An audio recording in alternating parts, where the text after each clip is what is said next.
Good evening. Welcome to the March 1st, 2018 meeting of the Zoning Board of Appeals. Please join me for the Pledge of Allegiance. I pledge allegiance to the flag of the United States of America and to the republic for which it stands, one nation, under God, indivisible, with liberty and justice for all.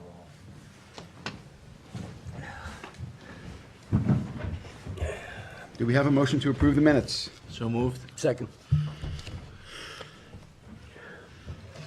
Mr. DeCessa? Aye. Mr. Tudhill? Aye. Mr. Hahn? Aye. Mr. Kelly? Aye. Mr. Daly? Aye. Chair votes aye. Just a couple of things before we get started. If all of you could do us a favor, and we're going to do the same thing, if you can turn off or silence your cell phones, because they interfere with our recording equipment. And also, if you're inclined to speak to one another in the audience, not when you come before us, if you can do us a favor and go out in the hallway to speak and not speak in the auditorium, because that also interferes with our recording equipment. And with that, we will get started with the agenda. Okay, so there is some changes to the agenda, so you folks are aware. Excuse me. Item 1 on the agenda, under the new applications, which is Sagrera Rental Properties, Inc. I'm going to move that we re-advertise that for March 15. Okay, it's a re-add, so We don't have to worry about that? All right. Yep. Moving along into the agenda, we'll come down to item 8 on the agenda, which is under the title of New Adjourned Applications. I'm going to adjourn that to item 8, which is Maharam Asgarag. We're going to adjourn that to 4/5/18. Okay, do we have a second? Second. Mr. Tudhill? Aye. Mr. DeCessa? 4-5. Aye. Aye. Mr. Daly? Aye. Mr. Kelly? Aye. Mr. Hahn? Aye. Chair votes aye. Item 9 on the agenda, Michael Esposito and Louis Esposito. I'm going to move that we adjourn that to April 5. Second. Mr. Tudhill? Aye. Mr. DeCessa? Aye. Mr. Daly? Aye. Mr. Kelly? Aye. Mr. Hahn? Aye. Chair votes aye. Item 11 on the agenda, Permelin of Bridgehampton et al. I'm going to move that we adjourn that to March 15. Second. Mr. Tudhill? Aye. Mr. DeCessa? Aye. Mr. Hahn? Aye. Mr. Daly? Aye. Mr. Kelly? Aye. Chair votes aye. And then items 13, 14, and 15, which is Vanderbilt Nursery General Contracting Corp. I'm going to move that they be held over until April 5. Second. Mr. Tudhill? Aye. Mr. DeCessa? Aye. Mr. Hahn? Aye. Mr. Daly? Aye. Mr. Kelly? Aye. Chair votes aye. And I want to also speak to something that you people won't see on the agenda at this moment, but it is Watermill 27 LLC. We were supposed to have a resolution to declare lead agency at this meeting, but we're going to put that off until April 19. Second. Mr. Tudhill? Aye. Mr. DeCessa? Aye. Mr. Daly? Aye. Mr. Kelly? Aye. Mr. Hahn? Aye. Chair votes aye. On the decision calendar, L Square Inc., I'd like to move that we reopen to accept written submissions. Second. Mr. Tudhill? Aye. Mr. DeCessa? Aye. Mr. Hahn? Aye. Mr. Daly? Aye. Mr. Kelly? Aye. Chair votes aye. And then I move to close. Just keep it open. Keep it open? Yep. Keep it open and for a decision on 3/15. Second. Mr. Tudhill? Aye. Mr. DeCessa? Aye. Mr. Daly? Mr. Kelly? Aye. Mr. Hahn? Aye. Chair votes aye. Robert Calamian, I'm sorry. Gonna put that decision over until 3/15. Second. All in favor? Aye. Aye. And then let's talk about R. Scott Lewis. I'm sorry, Cornelius, you're recused. You're recused on that last one, yes. Okay. I want to talk a little bit about R. Scott Lewis. We're in receipt of a letter from Mr. Masinsik, who was representing Mr. Lewis. We had requested updated architectural plans, and that has not been provided to this board at this time. No, I don't necessarily know if they really have a heartfelt interest to do that, but If you remember, you got an email a while ago, the board, if you remember, the architectural plans the numbers were incorrect, and Rob had submitted a letter saying this is the percentage of the accessory apartment to the principal dwelling, and the board had said, okay, we need the architectural plans to be revised to match this, and then Rob had basically sent you guys an email saying, you know, my client doesn't want to do that, I guess he thinks that what he's provided is sufficient, you know, could you please just render a decision based on Rob's letter saying what the percentage was of the house to the apartment. So we asked we asked the applicant's attorney to do something. The applicant's attorney, on behalf of the applicant, declined to do what we asked. Yes, he And they're did. asking to instead have us act without what we believe is something that's necessary to the application. Normally, we refer to the plans in the decision. You know what I mean? So if he's not willing to give us the plans If he's not willing correctly, to give us the plans, then I think we have an issue in terms of being able to have an outcome. how do you suggest we proceed? Maybe we give Mr. Masinsky some notice that he either does it, or maybe we Yeah, you- deny without prejudice Yeah. or something, or I don't know, something Yeah, like that? I think something like that would make sense. Sure. Or if Rob wants to come in and make his case in person, he's welcome to do that. Yeah, too. I don't think he does, because initially he had sent us a letter saying that he was withdrawing his counsel. So I see. Okay. I think you So, maybe just no, put it no. on for the next meeting, and we'll, you know, Candace or I will send them a letter saying, if we don't hear from you, we'll consider the application denied without prejudice Okay. And you want to put that for the next meeting. 3-1 or 3:15? 3:15, today's 3:1. Today's 3-1. Yeah, right.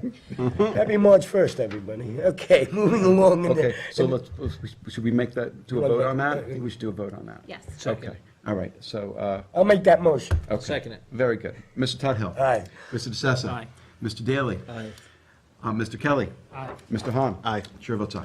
And then on the bottom of the agenda of the decision, just before the end, it's Theodore C. Anderson and Alina R. Anderson, and also Moet 2, Inc.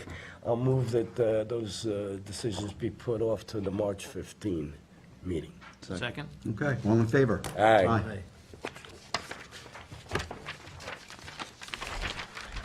All right, back to the beginning of the agenda. It'll be item 2, which is Pedro Rodriguez, 136 Norris Lane in Bridgehampton, Suffolk County Tax Map 900-71-2-13. Applicant requests relief from the following provisions of the Town Code. 1, for a proposed addition to the existing dwelling, 330-84D, pyramid height, for a proposed encroachment in the amount of 8,156 cubic feet, 6,753 cubic feet existing, and 1,403 cubic feet proposed. And 2, 330-11, residential districts table of dimensional regulations for a principal front yard setback of 36 feet where 40 feet is required. 2, for a proposed covered porch. 330-11, for a principal front yard setback of 36 feet where 40 feet is required. 3, for a proposed deck. 330-11, for an accessory side yard setback of 8 feet where 10 feet is required. And 4, to legalize the location of a swimming pool. 330-11, for an accessory rear yard setback of 8 feet where 10 feet is required on a non-conforming lot, and any other relief necessary. You wanna keep any for yourself? Okay. The board has jurisdiction? Okay, good evening. Good evening, gentlemen. Just have to swear you in, if you can state your name and address. My name is Fernando Rodriguez. I'm here to represent the owner, Pedro Rodriguez, and my address is 41 Douglas Court, Hampton Bays, New York. Okay, and do you swear to tell the truth, the whole truth, and nothing but the truth? Yes. Okay, you can tell us why you're here. We are asking the board for, for variance. We want to ask the board if we can protrude the pyramid line and also the front yard setback.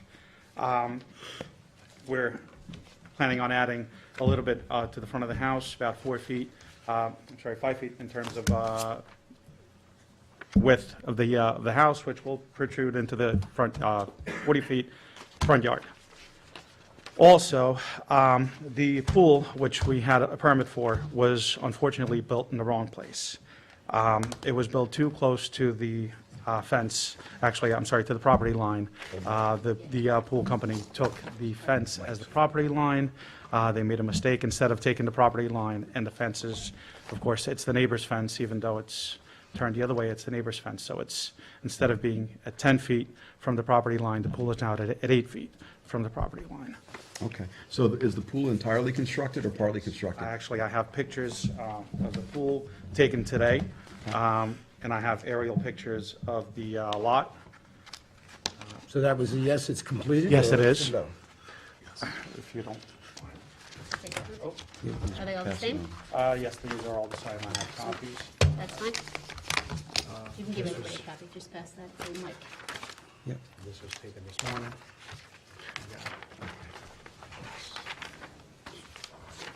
Just keep giving. All right. Why don't you give it to me? All right, fine. They're all the same. you Seven, said, they're yeah. all the same, yes. Yep, let's keep passing them over. Keep them down, keep on Going going. that way. I think I, Take the wild card and pass them. Okay. So that one's gonna go in the basket. That one's gonna go in the basket. So who is the pool company who's putting the pool?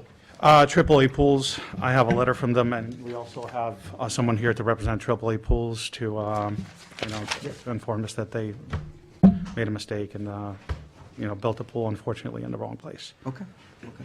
We'll speak with them shortly, but in the meantime, you're here for some relief. Yes. And want to talk about the pyramid relief first. So the total is 8,156 cubic feet, which is a lot of pyramid relief. However, it appears, according to what was advertised, that of that relief, 6,750 cubic feet is what exists, and it's an additional 1,403 cubic feet. Correct, yes. Okay, all right, and this is for the proposed addition. Yes, correct. The house as it stands right now, the existing house is already protruding the pyramid line by, 6,753. So we're only asking for a little bit more since we're adding 2 dormers.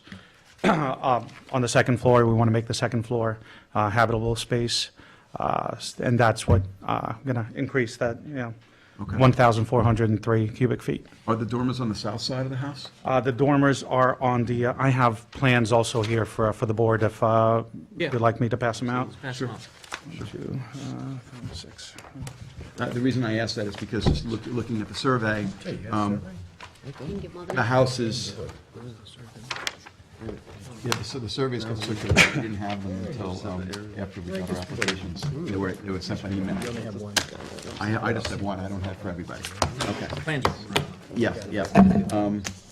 So the house as it presently exists was built not quite centered on the property. So it's further south than it would be if it were completely centered, which is not unusual.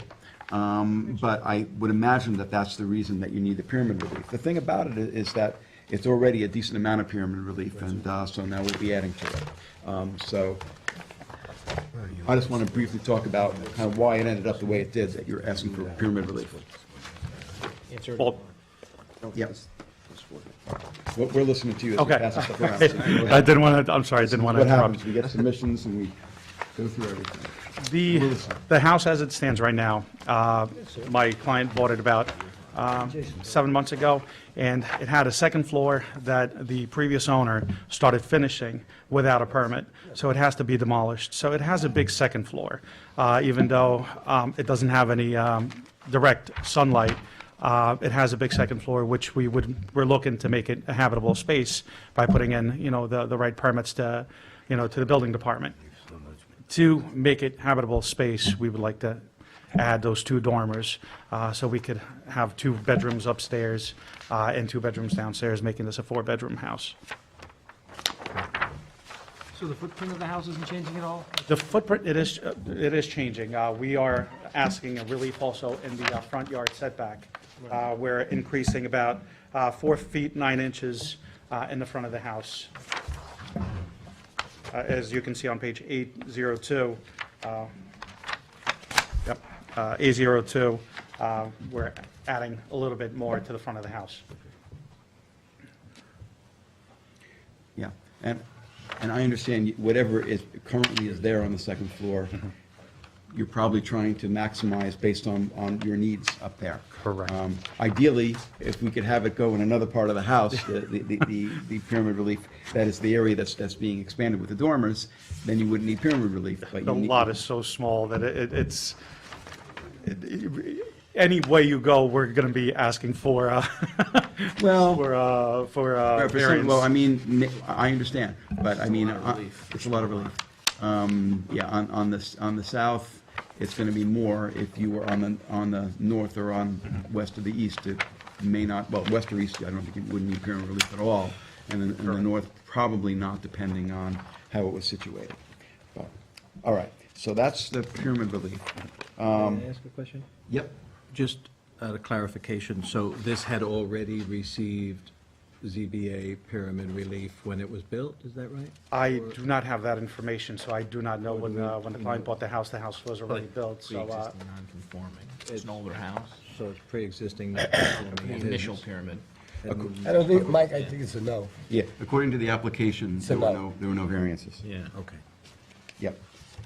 And also, you can go to the CO in terms of looking at the history of when the house was built. The CO will often give you an indication as to when. So, just out of curiosity, Yeah, it just says new. 2012. it's new. Yeah, it's not an old house.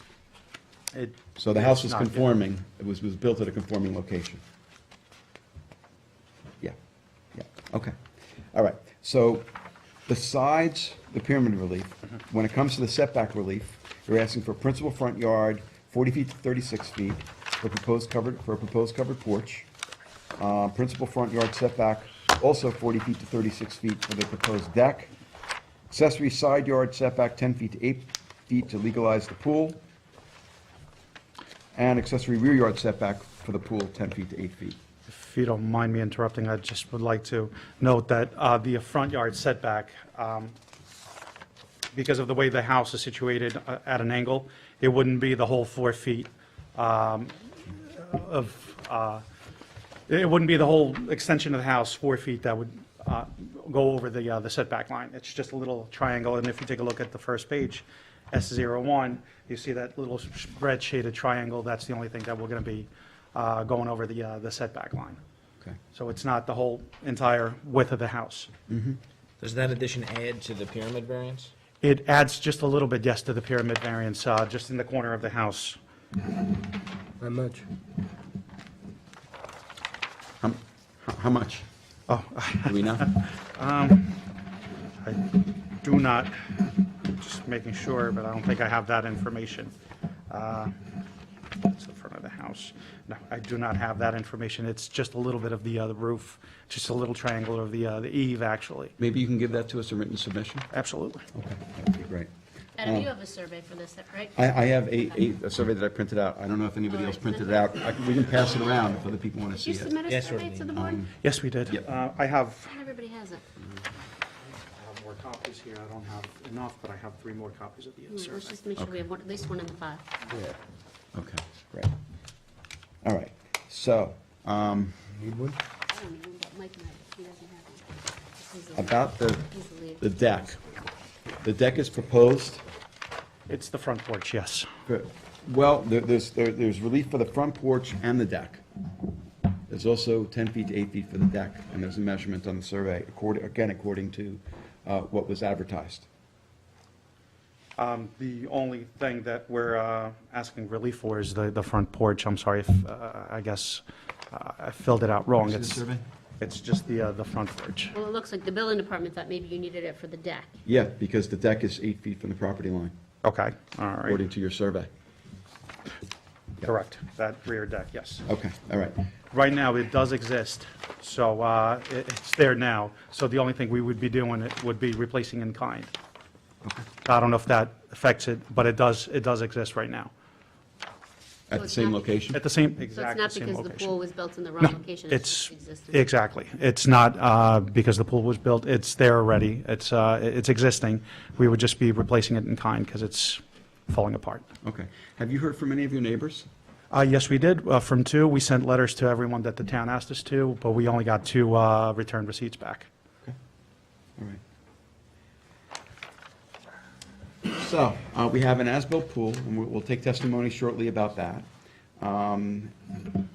If- And as far as the other relief goes, I'm not sure where the board is about it, but I'm getting a bit of a sense that we're somewhat concerned about the amount of pyramid relief. And so, I don't know whether it can be reduced, the amount of pyramid relief. I mean, it could if we reduce again, because of the fact that the extension that we're asking for the front of the house really doesn't take up much of that pyramid volume that we're asking for. It's mostly taken by the two dormers. The dormers run most of the second floor. Correct, yes, in the back and the front. Not most, but I would say 50% of the, yes, of the extension, the front and the back. We could reduce on those dormers, on the size of the dormers.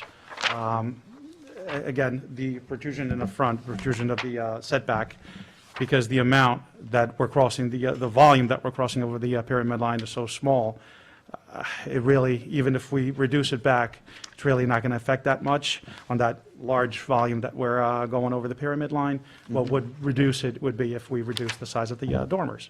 Well, here's the thing that confuses me.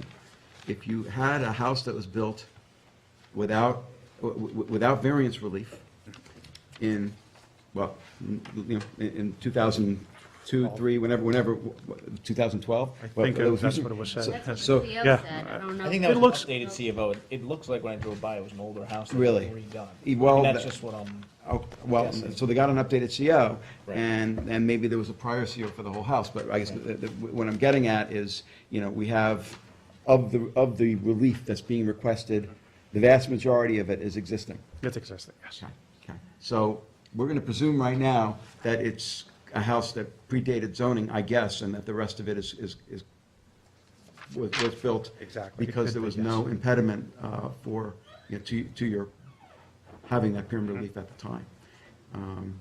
If, on the other hand, there was a mistake made and a CO was issued for the house, it happens. It happened, yeah. An error, then we would be dealing with rectifying that now. So, okay. So if you're willing to explore reducing the amount of pyramid relief, I think that would be helpful. I would talk to my client, and I'm pretty sure that he would be, of course, he would be willing to reduce on the size of the dormers, to reduce, you know, the volume a little bit more. Okay.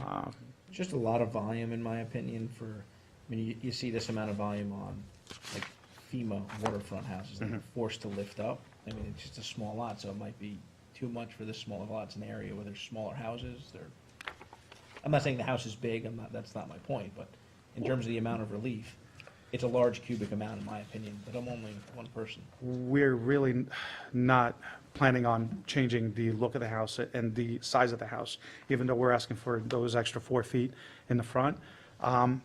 As for the, you know, you're saying that the size of the house, It's more the volume, not the size. I said the The- house is not big, but the cubic amount of volume is a large number. And that happens because the lot's small.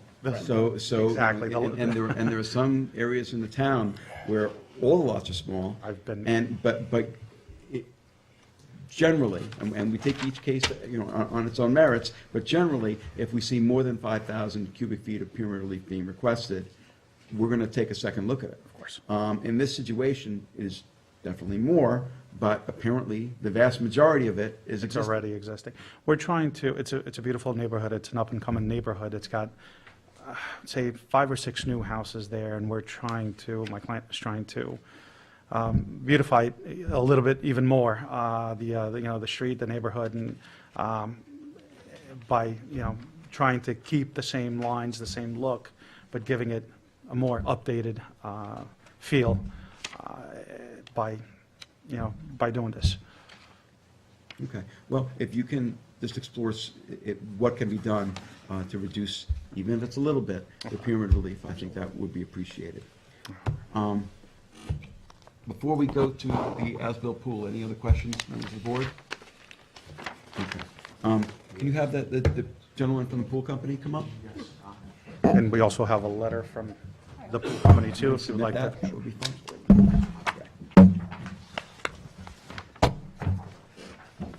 Okay, good evening, just have to swear you in, if you can state your name and address. Christopher Mankey, 50 Pierrick Street, For everybody. Blue Point, New York. Okay, you do swear to tell the truth, the whole truth, and nothing but the certainly do. truth? So Chris, if you can tell us what happened, how the pool got located where? The lines were not exactly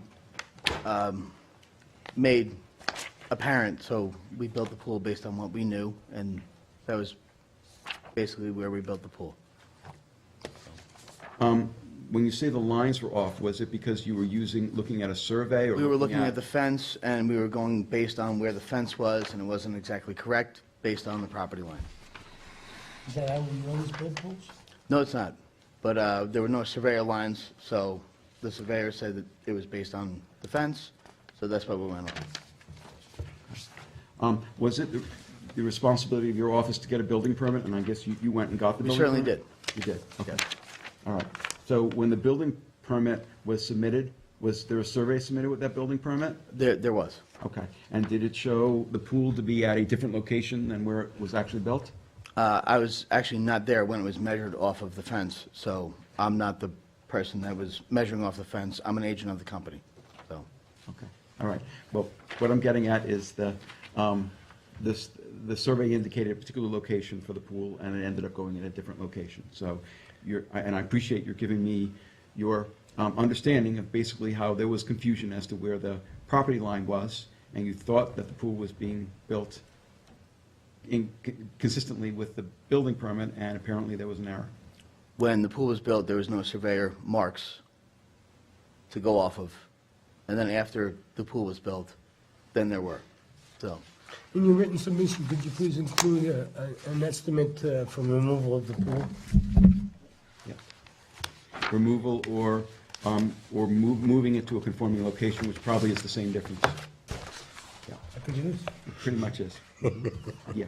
Not that we're looking to have the pool removed. The reason we're making that request is because we want to have in the record what the financial impact would be on the applicant. Mr. Grossman's not looking for it to be moved up. Okay. His fellow Just- colleagues might be. Don't want you to misunderstand. Absolutely, if you don't mind me saying, and this is not, I'm not being, playing devil's advocate, but if you take a look at the picture, what might have led them, and I'm not saying that it did, I'm saying what might have led them in this mistake was that the fence usually, and it's the neighbor's fence, it's on their property, the finished side of the fence should be facing. That is their correct. neighbor. From And my it's- understanding, the surveyor marks were knocked down before we actually made any measurements, and we went off of something that wasn't correct. They thought it was our fence when it was really, it's the neighbor's fence. That's correct. Because of the positioning. Okay. We made the mistake. Shame on you. Again, not, it could have led them to that mistake. There was a mistake made based off of there not being surveyor marks that were knocked down, our mistake.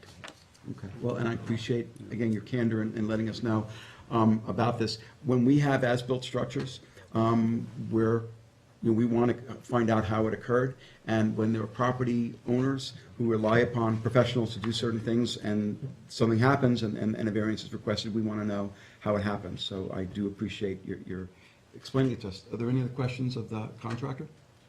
I want to see if any neighbors are here. Okay, no problem. Okay, Just have his last name spelled in, please. yes, M as in Mary, ACKIE. okay. Thank you. All right, Thank you. all right, thank you. All right. Is there anyone from the public who would like to be heard this evening in connection with the application of Rodriguez? All right, if not, Michael, it is yours.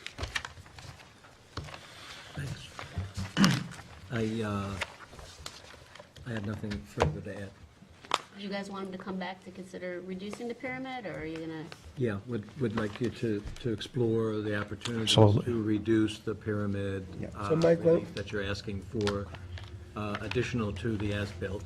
Okay. So, Mike, why don't we hold it over for all purposes to pick a date?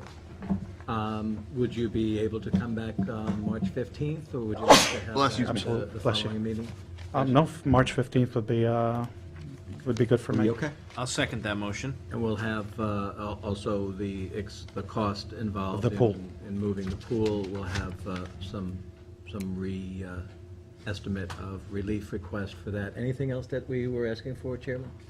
Excuse me, I'm sneezing, Bless you. sorry. That's it? Okay. No, I think that was it. Right. I do have one question, if you don't mind. When you say reducing, it's just reducing the volume crossing the pyramid line and not crossing the setback line, correct? That's correct. I'm just looking at the number on the pyramid. Just on the pyramid Which currently is total 8156, 6753 currently for the existing dwelling, and 1403 is proposed additional. So we're looking to that, really for that number 1403 to be. To reduce. And then also maybe see if you can find out if the house was pre-existing, you know, if there was a CO prior to that. Yeah, that information would be helpful to us as well. Okay, all right. So we have a motion and a second on the floor? Yep. We did. Mr. Daly, Aye. Mr. DeSessa. Aye. Mr. Kelly, Aye. Mr. Tudhill. Aye. Mr. Hahn. Aye. Chair votes aye. Thank you very much. We'll see you on the 15th. So much. Thank you. Yep. Good night. Item 3 on the agenda is Christina Muse, 19 Halsey Street in Bridgehampton, Suffolk County Tax Map 900-69-3-17.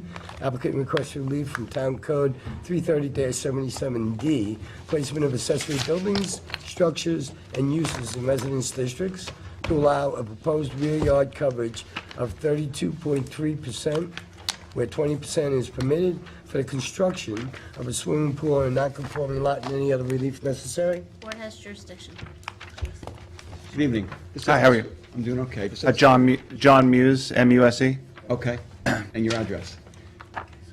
You can state your Sorry? address. If you state your address, please. 19 Halsey Street, Bridgehampton, New York. Okay. And do you swear to tell the truth, the whole truth, and nothing but the truth? I do. Okay. You can tell us why I'm you're here. representing Christina, I'm her husband. Okay. The Okay. house.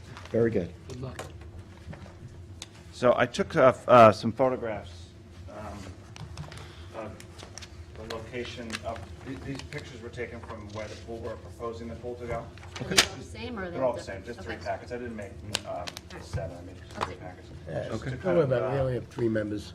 The purpose of those, the purpose of the photographs is just to illustrate that the pool that we're asking for will not be visible from any of the surrounding properties, nor the street.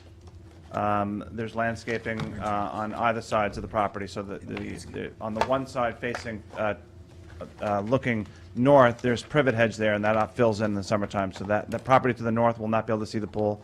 The property to the south, that's 15 Halsey Street. There's evergreens there, so they will not be able to see the pool. And then from the street, looking in, there is privet hedge screening from the pool, from the street to the pool, the proposed pool. Okay. So that one stays in the file. This one you can. One second. Okay. So here's the. It's a small pool. It is a small pool, but if not for the fact that the garage were in the, right next to it in the rear yard, Right. you wouldn't be dealing with lot coverage relief. Right. So that's really what creates the Right. situation. That's a pre-existing structure from the teens, Yeah, yeah. right? The fact that nobody sees it is great, but I will tell you Right. That with rear yard lot coverage, Right. we have generalities. We don't, we take each Right. case on its own. Right. But, usually with a pool, we'll see 20% to 23%, 25%, not usually to 32%. But this is all because of the garage. Right. That's what creates the situation. Right. So It meets setbacks. it does. So have you heard from any of of your neighbors? We haven't. We've sent them letters, and we've got, verbally, I spoke to the 15 Halsey Street, they had no issue. A lot of your neighbors have pools, so. Yeah. The majority of the neighbors, the pool, the house to the north, that they have a pool, so the majority of the neighbors have pools in that area. Looks like only Absolutely, the house to your absolutely. south doesn't have a pool. Sorry? Looks like only the house to your south didn't have a pool. The house to our Across the south, street, yeah, that's they a have large pool. house, yeah, and they don't have a pool, but if you look at the aerial, most of the houses in the neighborhood have pools, right? I don't have any issue with it. And we're trying to not make the pool, we're trying to make the pool not to be kind of square, so we went, instead of going 16 by 32, we shrunk it down to 16 by 26. I mean, with pools, sometimes there are noise concerns if pools are very close to a property line. Right. This is conforming as to setbacks, so, Right. so to me, I'm not concerned about noise, Right. about the location of the pool. It's just, It's fairly well you- screened, too. fairly well screened, Mm-hmm. and you're gonna have, well, not much open space in your rear yard. That's kind of what the outcome It's is. just about done. I think so. I don't think you can fit anything else. Maybe a pool house you can push in there somewhere. So anyway, but But it's our primary residence. We bought the house in 2001. It was a little 1920 Sears and Roebuck house, and we renovated it in '08. Where's the and, pool equipment going? Collected enough money to do the pool now. Where's the pool equipment going? The pool equipment? Pool equipment is going in the garage. Okay. That would be the corner closest to the pool, yeah, Okay. yeah. Okay, all right. Any other questions from members of the board? Is there anyone from the public who would like to be heard this evening in connection with the application of use? If not, Jason? I would like to close the public hearing for written submissions, maybe 2 meetings? Well, actually, let me see, I don't think we need, are we waiting on any written submissions? Nope, I don't think, we're not waiting on written submissions, so we're just gonna close it. Oh, okay. And we're gonna have it for decision. Even better. And so you could do it for decision if you think you can get it by then at our next meeting on March 15th. Do you think you'd have time to do it? Sure. Okay, all right, so why don't you make that motion? I'll make a motion for a decision on our March 15th. I will second Mr. Hahn's motion to close with a determination on 3:15. Excellent, okay. All right, Mr. Hahn, Aye. Mr. Tudhill, Aye. although I know you did it first. Okay. Defer to Mr. Tuttle. Yes, Mr. DeSessa. Aye. Mr. Daly. Aye. Mr. Kelly. Aye. Chair votes aye. Thank you, have a Okay, good I night. appreciate the board, thank you for You don't have to come considering that this night, you can application. call Candace Just the next day. call next day. Sorry? You don't have to come that night, just call Candace the next Okay, day. you got it, appreciate it, guys. Okay. But, no problem. By the way, Candace, who we're very, very lucky to have, our secretary, is on jury duty. So so we don't know when she's going to come back. We're hoping she'll be back very quickly. You know, we'll see how long the trial goes, but Lifesaver. yes. Thank you. We're very lucky to have her. We're very fortunate to have Have a such great night. Yep, wonderful thank you. employees here at the zoning board. And Ms. Garvin and Thank you. We absolutely are. Ms. Cow.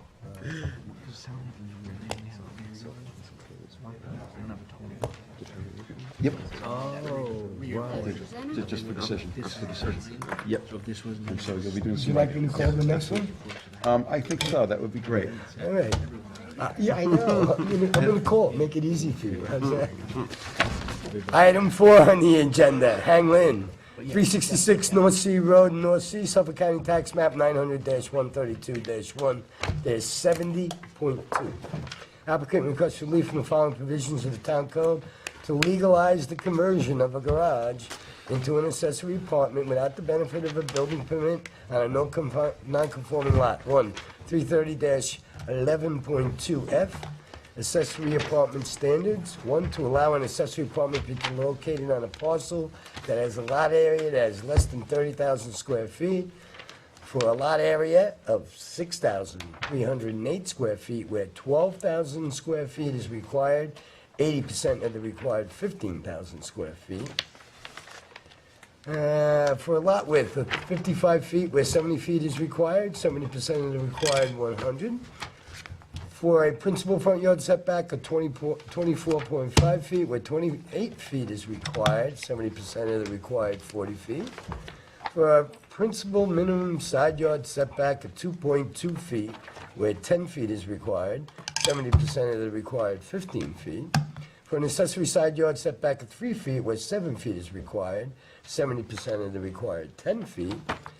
And for an accessory rear yard setback of 4.6 feet where 7 feet is required, 70% of the required 10 feet. And 2, 330-11.2 G1 to allow the size of the accessory apartment to be 46% plus or minus of the total floor area of the main dwelling where a maximum of 35% is permitted, and I can't possibly think you could need any other relief. I'll say it, any other relief necessary. The board has jurisdiction, just 1 second. Brian, this is originals of everything, Yep. so then here comes copies. This is, Yes, sir. Yep, I already gave Brian. okay, I'm sorry. All the originals. Thank you. Okay, So each person should have a packet, okay, all the photos, great. and then there's a slightly revised version. Okay, great. Okay, good evening. Good evening, Susanna Herman, and consultant, 1319 North Sea Road, Southampton. Okay, and do you swear to tell the truth, the whole truth, and nothing but the truth? I do. And, sir, you state your name and address. My name is Henry. The address is 360 North Sea Road. Okay, and North Sea Road in North Sea. Yeah, North Sea. And do you swear to tell the truth, the whole truth, and nothing but the truth? Yeah, sure. Okay, thank you. Okay, you can tell us about the application. Okay, so the proposal is to legalize an existing accessory apartment. The Hang family, I'm sorry, the Lin family, this is Hang, last name Lin, purchased the property at auction from a foreclosure, and it was already improved with the accessory apartment. They were unaware that this was illegal when they purchased the property, so we're trying to rectify that situation. The house and the garage were built in the 1940s, and they have a pre-existing certificate of occupancy. The lot and the lot to the northeast were at one time merged and inadvertently, under the prior ownership, they were inadvertently merged. And the ZBA granted a variance in 1997 to redivide the parcels. So if that were not the case, they would be single and separate back to 1957, but we do have a pre-existing certificate of occupancy. So the structures have been there since 1940. At some point, the previous owner converted the existing garage to a two-bedroom apartment. So although when Keith read the description of all the variances needed, it sounds like a lot of variances, but there's no structures proposed. A lot of those variances that you read off were for the setbacks of the existing structures that Oh. have been there since Oh, 1940. we, yes. You're aware. We understand. got Okay. that. We understand. We got So, yeah. because the lot is less than 30,000 square feet, we need a variance in order to keep the accessory apartment on the property. Also, we don't meet the requirements for all the conformity requirements to also have the accessory apartment. So the lot is 6,308 square feet in an R15 zone. Previously, it was C zoning. They would like to keep the simple apartment there.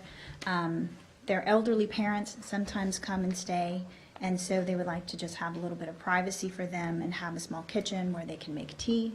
Apparently, they like to drink a lot of tea, so, Privacy for the parents or privacy for them?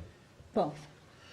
It is the, one of the other variances that we need is because the apartment is more than 35% of the size of the main house. The apartment is 513 square feet of living space, and the house is only 1,067.9 square feet. So the apartment is 48% of the main house, where 35% is allowable. Obviously, it's a modest-sized house.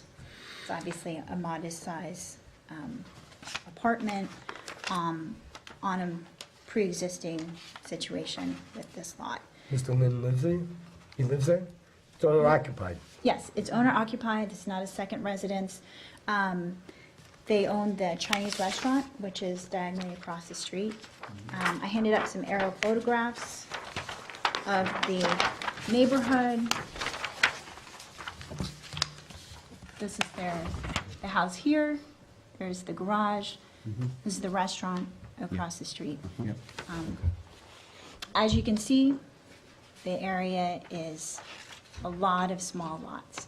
And I handed up a packet which has additional photographs and also a lot of surveys of the nearby properties, the lots within 2 or 3 properties of this one, where you have a lot of sheds, but also a lot of garages and very large sheds that are also pre-existing, also very close to the property lines.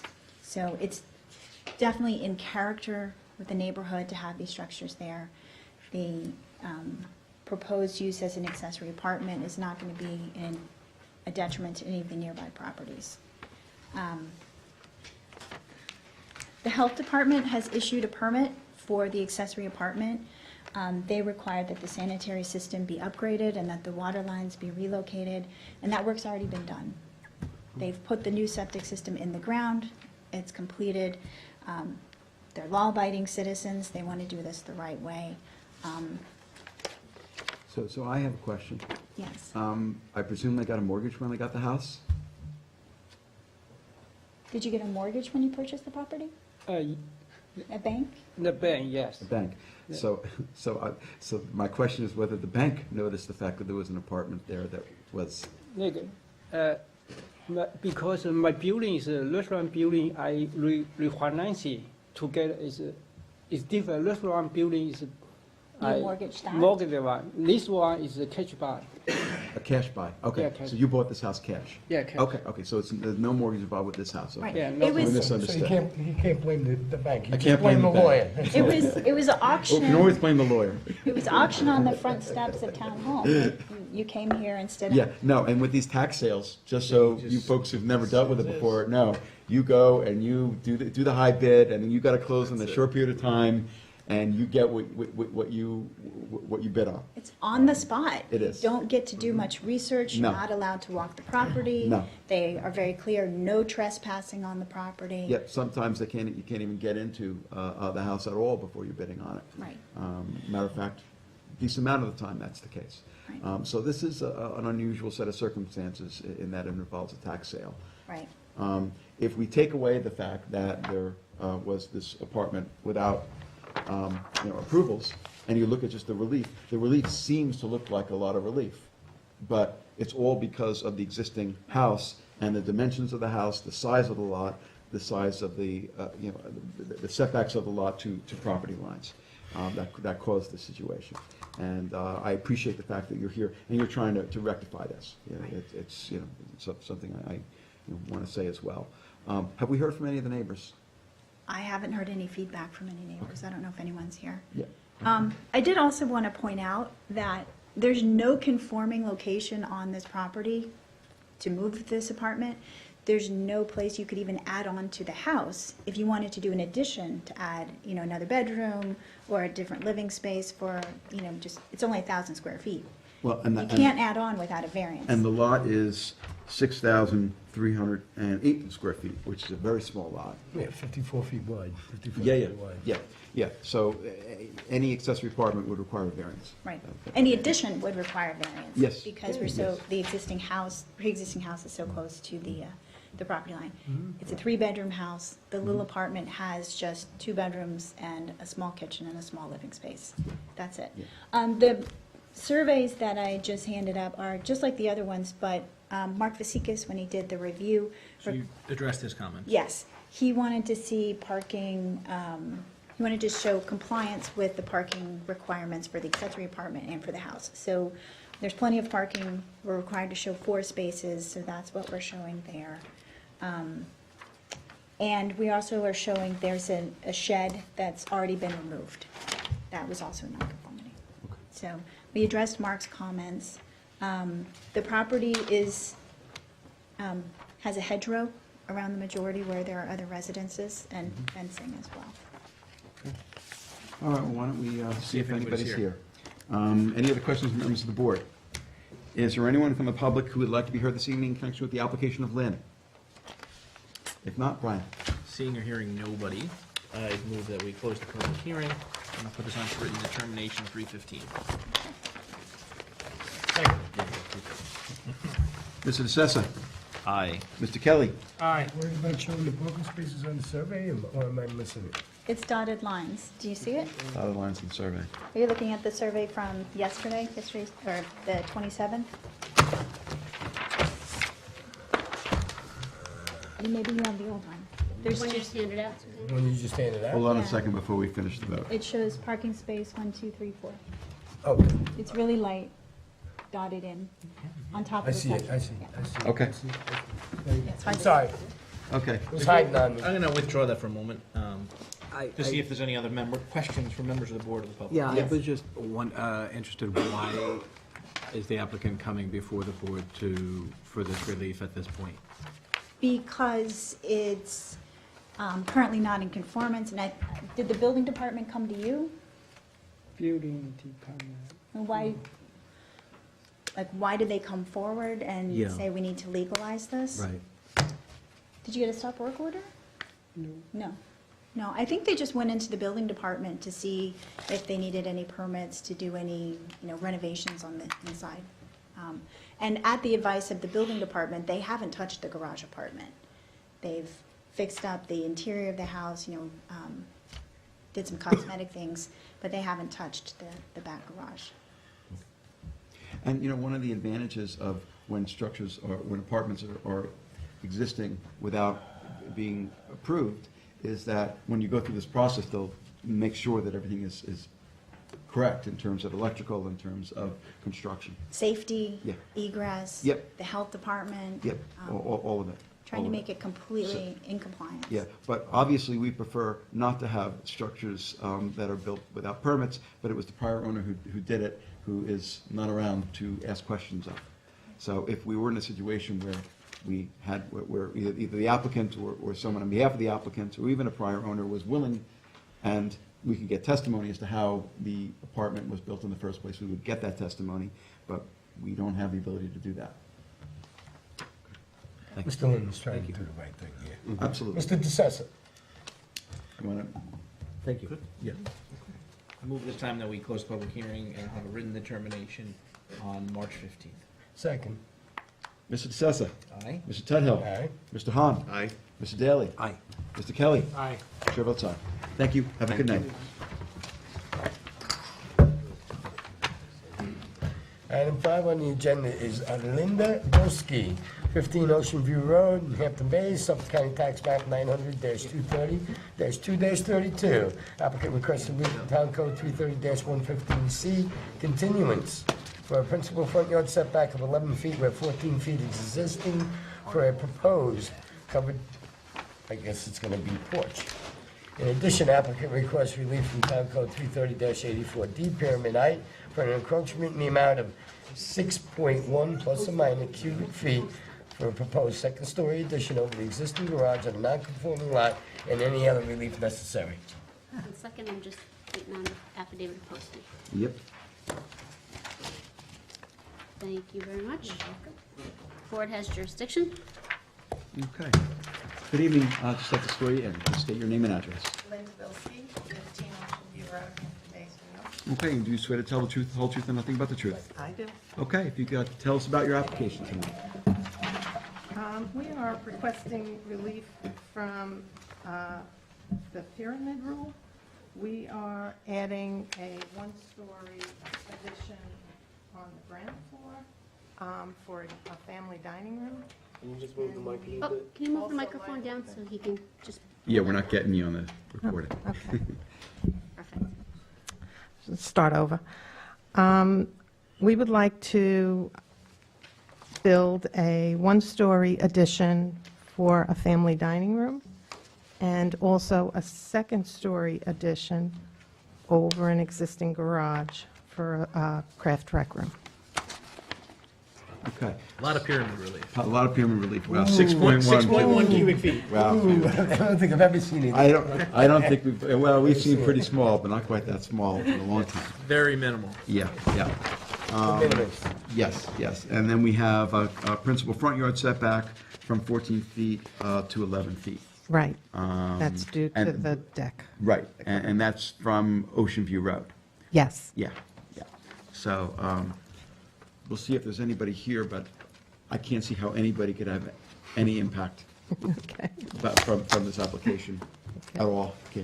There is some notes, though. You gotta address the We do, comments. we do. Well, All did right. you meet with Mark on calculation of the pyramid since you submitted the application? No. Mark, That's the first. the building inspector has some questions that you're gonna have to. Yeah, why don't you You take- can have my copy here. We'll just go over them, but Yeah, a so, lot of housekeeping things that you know. yeah, yeah. So here's what, this is actually Dennis wrote it, Dennis O'Rourke from the building department. Okay. So he indicates that the shed located 10.8 feet from the westerly property line does not benefit from a CO or a certificate of compliance. Therefore, the shed shall be removed or brought into compliance. Pyramid law, the volume, he basically wants you to make sure that the pyramid relief of 6.1 cubic feet is calculated correctly. Okay. So the person who did the pyramid relief the pyramid sketch for you should reach out to Dennis. Okay. And I think that's about it. So as far as the shed goes, are you very fond of the shed? Yeah. Okay. It's new, and when we bought the shed, we called the town and asked what size could we get without having to apply for a building permit. And they gave us the dimensions, and we limited ourselves. We got a smaller shed so that we could be in compliance and So- not require a building permit. I see, so that's your understanding, is that it doesn't require a building permit? Right. Okay, all right. So if it complies and it doesn't need a building permit, you don't have to do anything. Okay. But if in fact it does need a building permit, we would ask that you get it. Okay. That you apply for it, and we would make that a condition in a decision if that's the case. Okay. So if you can find out and just let us know. Okay. In written submission whether the shed needs a building permit or not, and if so, So just contact the building department and verify that my dimensions are correct? And Yep. Okay, yep, and then get back to Candace if she's back from jury duty. okay. Next month. Next month, yeah. No. Yeah. Yeah. I don't know how we survive without Candace. It's and Maylin is substituting for Candace, is doing an excellent job tonight. And my architect should give the calculation on the pyramid to Mark or Dennis? I think Dennis, because Dennis wrote the Okay. worksheet. Okay, I'm sure Mark would take it as well, but I would have him reach out to Dennis about it. okay. So, any other questions or members of the board? Is there anyone from the public who'd like to be heard this evening in connection with the application of Bilski? If not, Michael? I move to close the public hearing, and based on written submissions, how long do you think it'll take for you to submit those items to us? You mean the pyramid calculation? Confirmation of pyramid calculation, and then confirmation of the shed Probably by tomorrow. legal? Okay. If you can, then we will have a decision for 3:15. Okay. Okay, Thank you very much. thank you. Thank you. If you, and if it's not tomorrow, if like within the next week. Okay. If you can get the Okay. information, that would be great. Very good. Second. Okay. All right, Mr. Daly, Aye. Mr. DeSessa, Aye. Mr. Kelly, Aye. Mr. Hahn, Aye. Mr. Tudhill. Aye. Chair votes aye. Thank you for being here.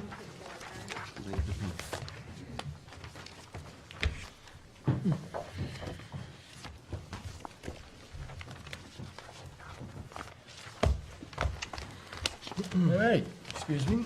Item 6 on the agenda is Lois A. Ficarelli and Joanne L. Stratton, 31 Joseph Francis Boulevard in Sag Harbor, Suffolk County Tax Map 900-26-2-56. Applicant requests relief from Town Code 330-11.2F, accessory apartment special standards, to allow the conversion of an existing attached garage into an accessory apartment on a property that is less than 30,000 square feet. Board has jurisdiction. Adam? Good evening. Good evening. Just have to swear you in, so if you can state your name and address, please. Dean Stratton, 895 Brick Kiln Road, Sag Harbor. Okay, and do you swear to tell the truth, the whole truth, and nothing but the truth? Yes, sir. Okay, Dean, if you can, Dean, D-E-A-N. yep, Dean, if you can tell us why you're here. I'm representing my wife. My wife is in the second row aisle seat. Okay, She owns this property. Her mother transferred it to her recently. Her mother retained a life estate. Her mother lost her husband 3 years ago on Easter Sunday. And to add insult to injury, 5 days later, the day of the funeral and the burial and the ceremony, etc., there was an attempted break-in. The very day, April 10th, 2015. Of course, we filed a police report, so that's, that was taken care of. But because of that, she's had to install a complete alarm system, and she lives in fear. She also, last summer, broke her hip and had the surgery and the PT, et cetera.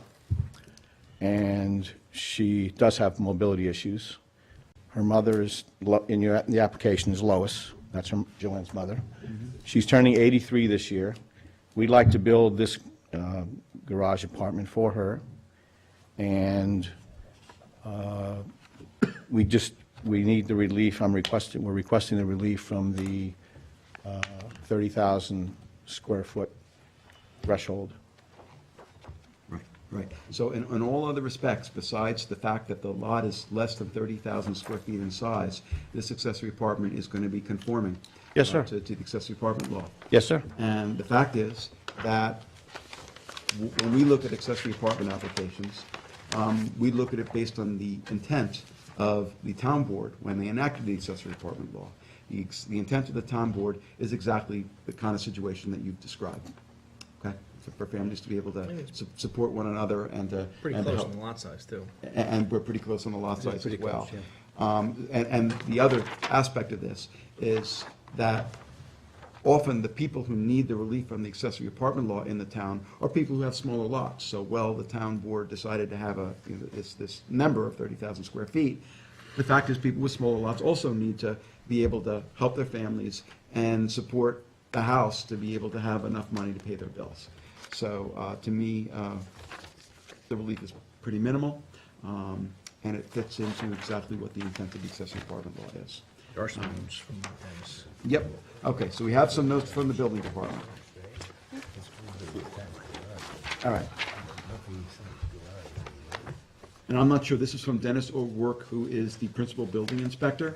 Right. So he just indicated, and I don't know whether you've been in touch with him or anyone. I have spoken to him directly, You did, okay.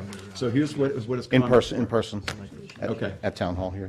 Okay, so he's indicated that a complete floor plan, including but not limited to the space area adjoining the accessory apartment, was not available at the time of this review. This plan shall be submitted to verify compliance with the 2015 International Residential Code with 2017 New York State Uniform Code Supplement. So he wants a floor plan. That's all been done, sir. Okay, very good. That's all I needed to know. And Okay. My only question would be, are we concerned that it doesn't really show up on the survey? You know, it's. The apartment? It's an attached, what's it, existing attached garage. I mean, there's nothing on the survey that says garage. Or am I It's true, we missing just- that? Am I missing? No, If you're we're not absolutely- worried about that, then I won't be worried. Well, about it. you're absolutely right. I mean, it's one store frame dwelling, but it's a garage that is, you're looking to convert into the accessory It's a apartment. two-car garage Okay. to the extreme right-hand side of the house. Yeah, It doesn't protrude. The garage goes right underneath. It's adjacent to the house. Yeah. In other words, the actual physical space is to the right-hand side of the Yeah. house. It's all one together. well, You'll see. the reason that Keith is bringing this up is because we don't want there to be any confusion downstairs in the building department when you, presuming we grant the relief, when you apply for and get whatever you need from them in order to have this accessory apartment. In Right. other words, it doesn't show where the accessory apartment is according to the survey, in the Look at the survey. house. Well, I have have it. I have a survey here. Okay, yeah. so we just Does your have, survey say garage, or where the accessory apartment's gonna be? well, I think what we'd like you to do is we'd like you to have the surveyor just amend the survey just to show Just to show. that one-story frame dwelling with garage to be converted into accessory apartment. And You just indicate bear with where on the me? house the garage is. Would you just bear with me a second? No problem, take your time.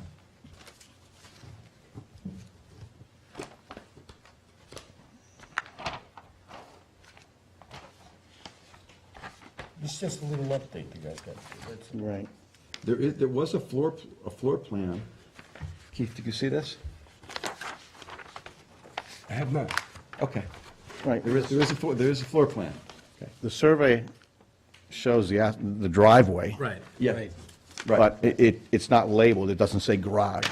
So- We're not asking you to come back, but it's going to say accessory apartment, so that way downstairs, when you file this, they'll know that's where the accessory apartment is. So what are you asking me to go back to the surveyor now? But there's also the floor plans. Right. That show the interior, what they're Right. proposing. So I could also have the decision refer both to Yeah. the survey and the floor plans. You're the lead. We just don't want there to be confusion. We don't want you to have to come back. We want you to go downstairs and not have to You come leave back. tonight, you wanna be able to leave. Right. Do I need to go back to the surveyor? Well, I'm looking at the floor plan, Right. and the floor plan seems to indicate, Is this the one that has the architect's name, it does, yeah. Right. Yeah, the thing is that it's kind of a little confusing because I guess this is the whole interior of the house, but it's. Just the garage. This is just the garage? May I show you something here? And ma'am, we can take your testimony to set to swear you in if you want to. Yeah, okay. That's why she's sitting in the second row. Yeah, She yeah. don't want to be sworn in and testify. I know we get all, it's all, yeah, that's okay. Yeah, it's just. Do you have the architect's drawings of the side of the house, maybe, not in addition to the floor plan? I'll look in the file. I mean, I think you should just have the, where it Just says have one- the survey updated. Yeah. just have it, That's all. no, accessory apartment, with accessory With the apartment. accessory apartment, if you have the surveyor, just do this minor modification to the Where the survey. driveway is and further up, just Just label it, Indicating that it's one-story house with, Accessory with a apartment. garage to be Two-star- converted to. Two-car garage, right? Car garage with an accessory apartment in it. That's all. He'll have to write garage to be converted. To be converted to Right. accessory apartment. Into accessory apartment, And if he has any questions, he can call Candace if she's here, and if she's not here, I guess, She can talk to May. yes. okay.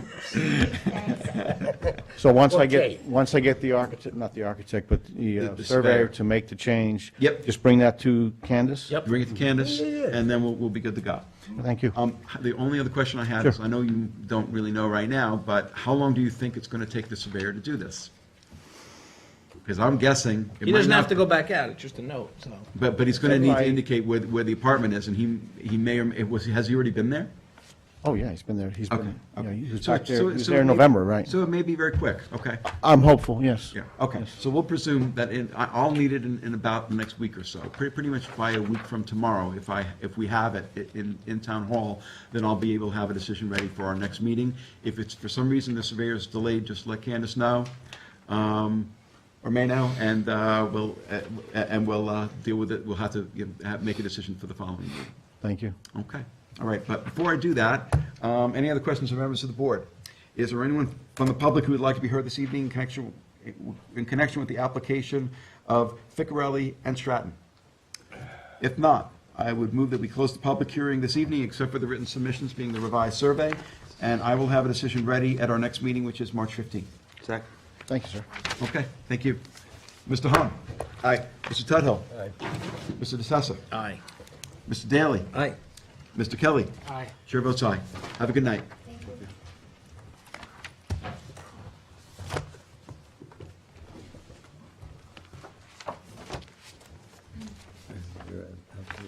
All right.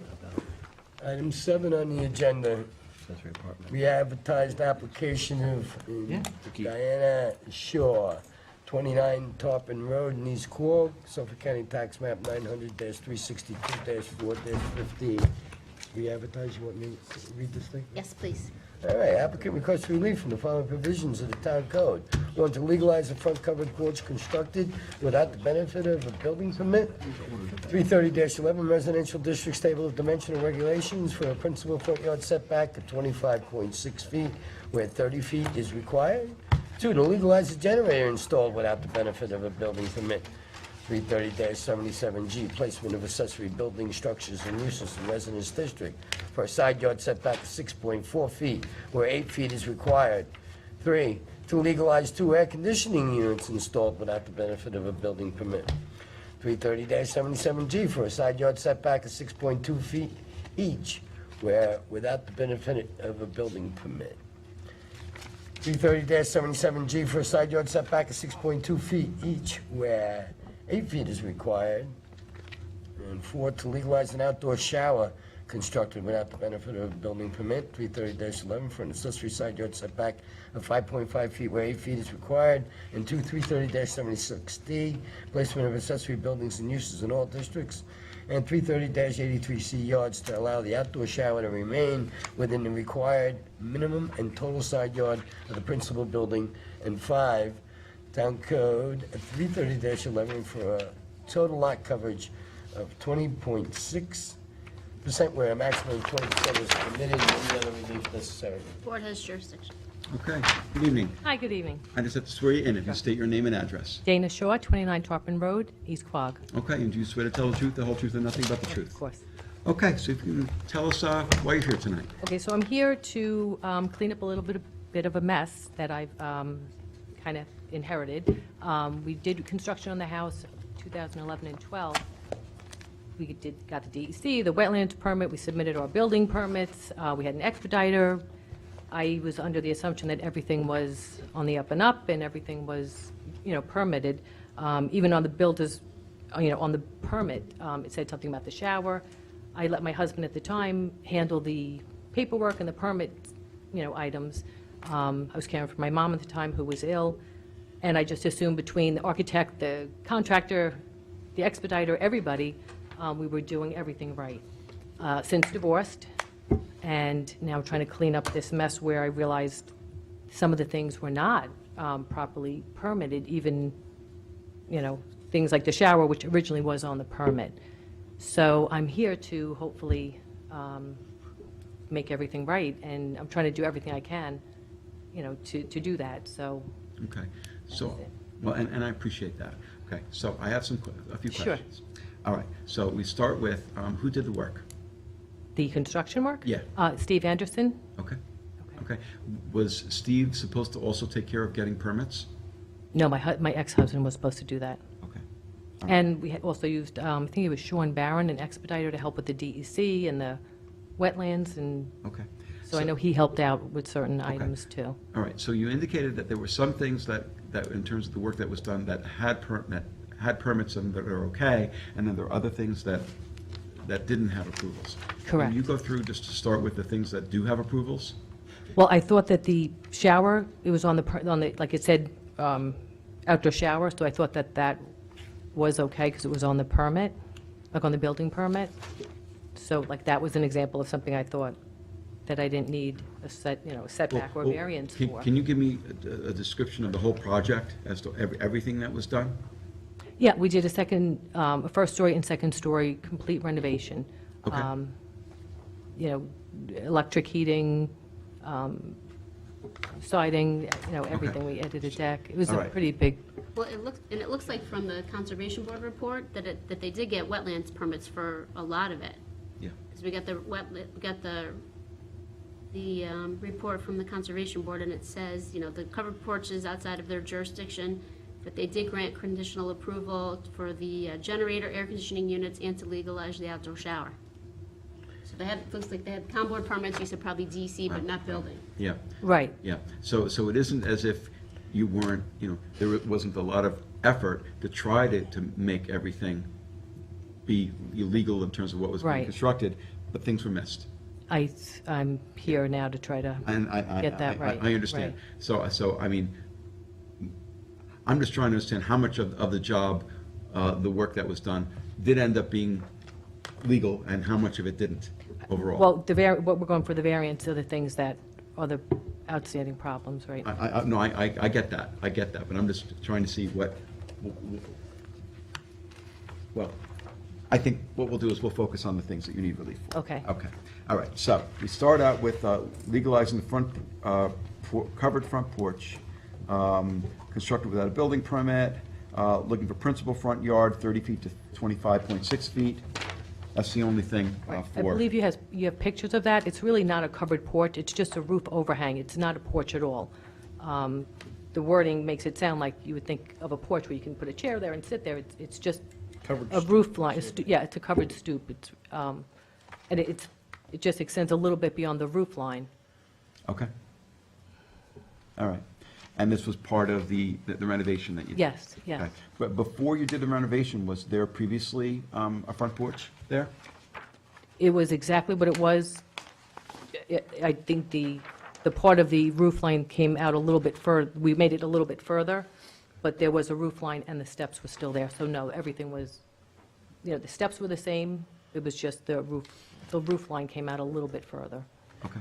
It's a common amenity. Everybody's got a covered porch. Yeah, yeah. Yeah, but it's a stoop, Yeah, okay. Next, relief to legalize a generator installed without a building permit, side yard setback 8 feet to 6.4 feet. Okay, so I can see the measurements. It actually starts with the generator, and then it goes with the air conditioning units. And when it comes to air conditioning units, I can understand people being confused about that. You know, They thinking. don't think, you know, they just, Yeah. they drop it off. Yes, yeah, they don't necessarily think, Right. but a generator, I think most people in the business should know that needs approvals and has to conform with setbacks. So basically, between the air conditioning units and the generator, you know, we have, you know, a bunch of items of relief for the setbacks. Have you heard from your neighbor to the I south? have, there should be a letter in the packet as well from the neighbors. Okay, We're all very friendly, they're fine with it. There's no issue with the noise, there's no issue with anything. They're actually kind of happy I have it, because they would come to me if we really did lose power or had a storm. It's really, they're fine. There should be a letter in there okay. from them as well. Okay, good, good. All right. Next is, we covered the air conditioning units, we've covered the generator. Outdoor shower. Now the outdoor shower. Relief to legalize an outdoor shower constructed without a building permit. And you indicated that the outdoor shower was part of, at least one of, a building permit, at least a building permit application. Is that correct? Conservation permit. Right, the application, and then I thought also it was approved through, I guess it was the DEC or the Yeah, wetlands. must have been so- conservation. so- Okay. So, Just not a building. I mean, the con board's pretty much cool Right. with most of it. It's, They're you okay. know, on the right, it's, yeah. environmental side. It's Yep. actually on the building permit, so I don't know if that, Really? yeah, it says. Would you want to see it? I mean, Hand it up. If you can actually submit it to our attorney.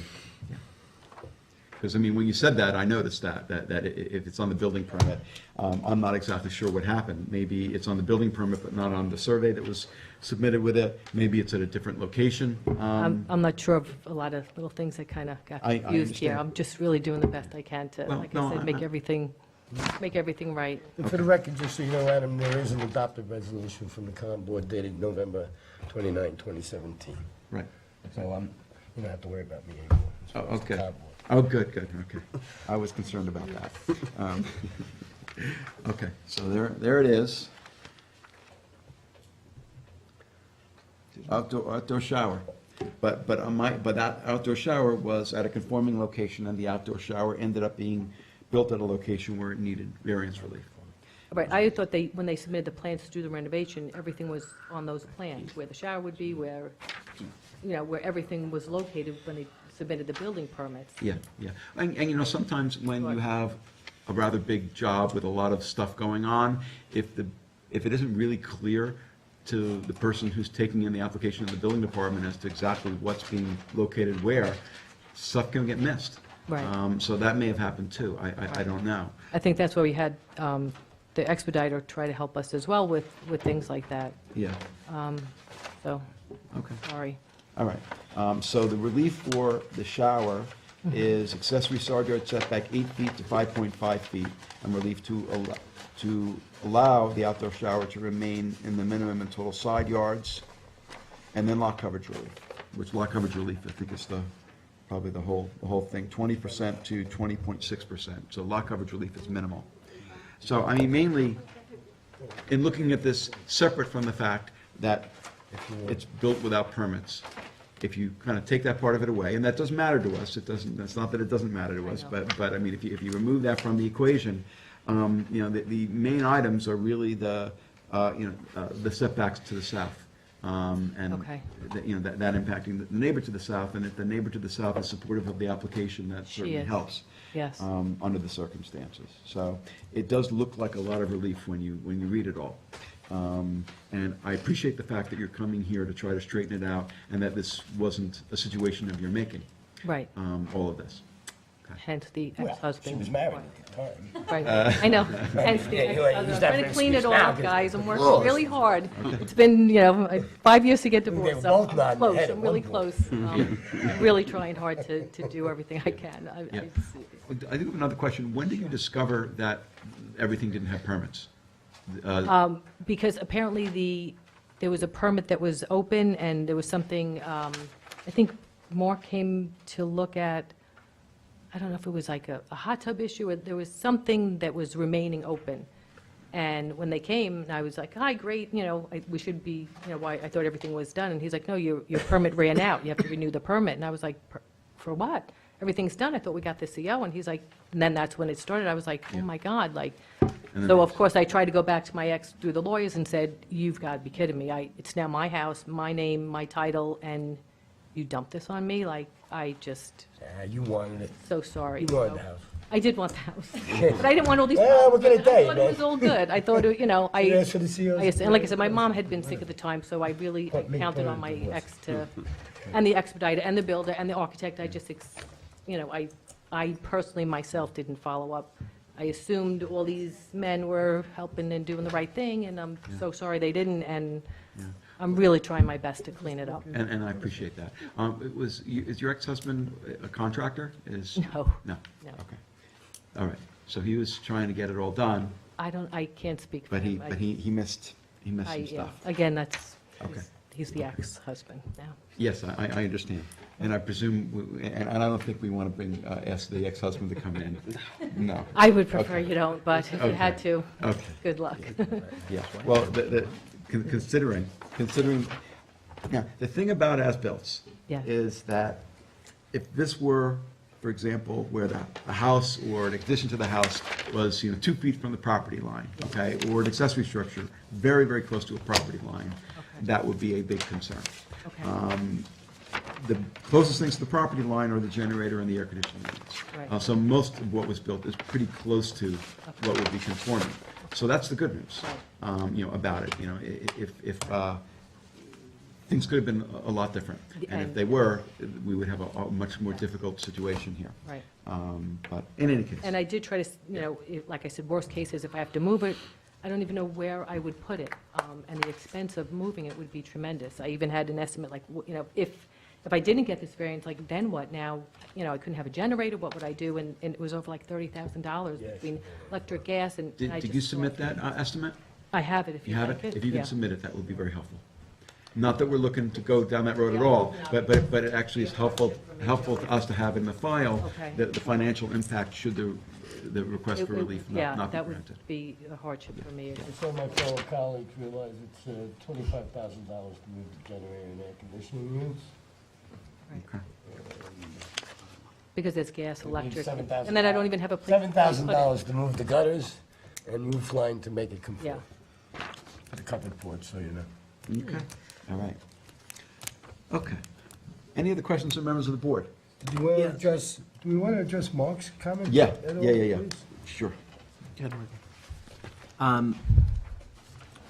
Comment on this from the building department was that the board may note that, to make it short, requires mechanical, plumbing, and electric systems be located at or above the design flood level, elevation, unless they're designed and installed to prevent the entering or accumulation of water. Okay, so Yes, that comes I from, would raise them, I would, Yeah. if I got the variance, I would have the air conditioning unit and the generator raised. You would, 2 feet. okay, good. But I haven't done anything because I Right. just Yeah. went away. So if we condition the variance relief I will by you, absolutely raise it, yes. and we Oh, put a yes. condition in there that you Yes. have to do that, you're good with that? Absolutely, yes, I'd be happy to do that. Because that's important, not for your Yes. safety as Yes. well as for possible loss in the Absolutely. future, Yes, so I'm well it's there aware. for a good reason. Absolutely. And you're I on the fine with water that. and, Yeah, I already had somebody come and look, and they, to get a cost too, because I thought, oh my gosh, how much is that gonna be? And they said, depends on if I do like a wood structure, or, what I use, what they would use to raise it, so, I said, let me do this first, and then it continues to okay. do it, but absolutely, I'd be pleased if I had to do that. Okay. Any other questions from members of the board? Is there anyone from the public who would like to be heard this evening in connection with the application of Shaw? If not, Keith? Seeing and hearing no one, motion to close, determination 3:15, but I think we're still waiting to hear from the trustees, so I'm going to leave it open for written submissions. Okay. All right, do we have a second on the motion? Second. Okay.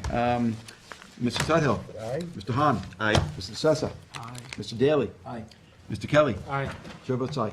Thank you, have a good night. Thank you.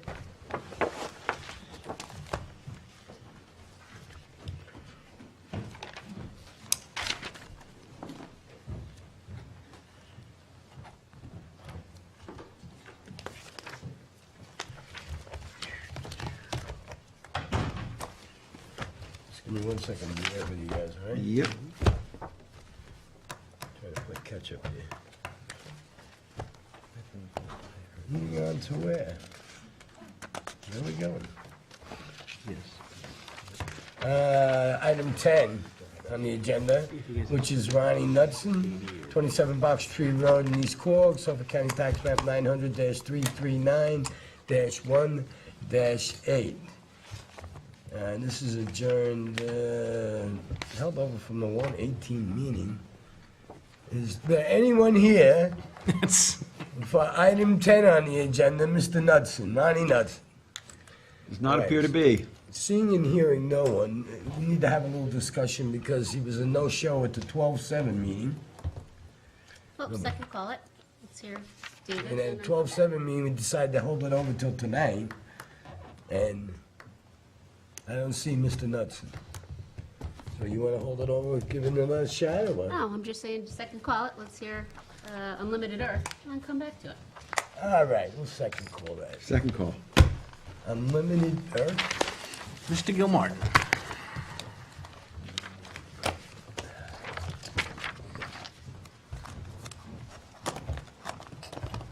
Not even a break before you came up tonight.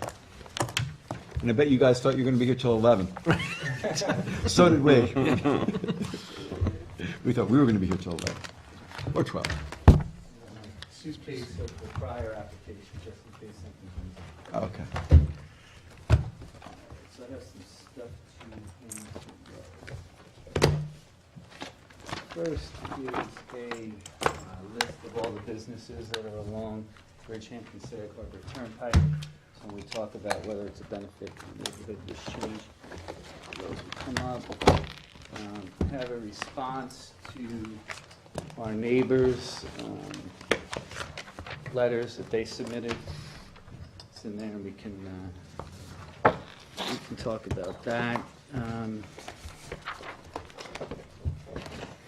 I also have an affidavit from my colleague, James Vale, on the fence situation, which, if we get to secret tonight, we'd like to talk about some of the conditions. Can I have one of those, Dave? One of what? These? Are there enough there? Nope, because there's going to be an original, and there's 6 board members tonight. Thank you. And one who isn't here who might want one as well. I'm sorry, honey.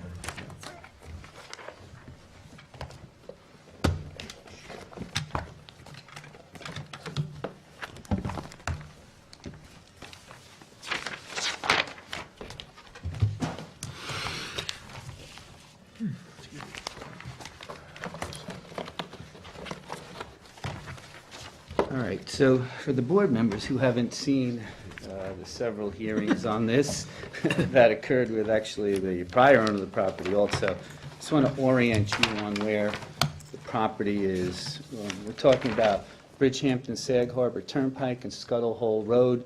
There's the corner, which is where Unlimited Earth Care's original store is. So there are two lots, the lot in red behind it, and then the lot in blue that's to the south. So we surround it, and this is Federico Acevedo. You may want to swear him in, I don't know if... Why not? We'll get into the site plan, and we'll have some info. Sure. You can just state your name and address for the records. Federico Azevedo, 12 Stock Farm Lane, North Haven, New York. Okay, and do you swear to tell the truth, the whole truth, and nothing but the truth? Yes. Okay, thank you. Can I get him to spell his last name, please? Sure. A Apple, Z Zebra, E Edward, V Victor, E Edward, D David, O Oscar. Excellent, thank you. Here's an aerial of the property. Here's 224 behind the current Unlimited Earth Care, and that's 104. So we're on the corner, and we surround it. And Mr. Acevedo is the owner of Unlimited Earth Care. The first, it's a two-part application. The first part is we're requesting that the board grant us a pre-existing certificate of occupancy for car storage use on the property.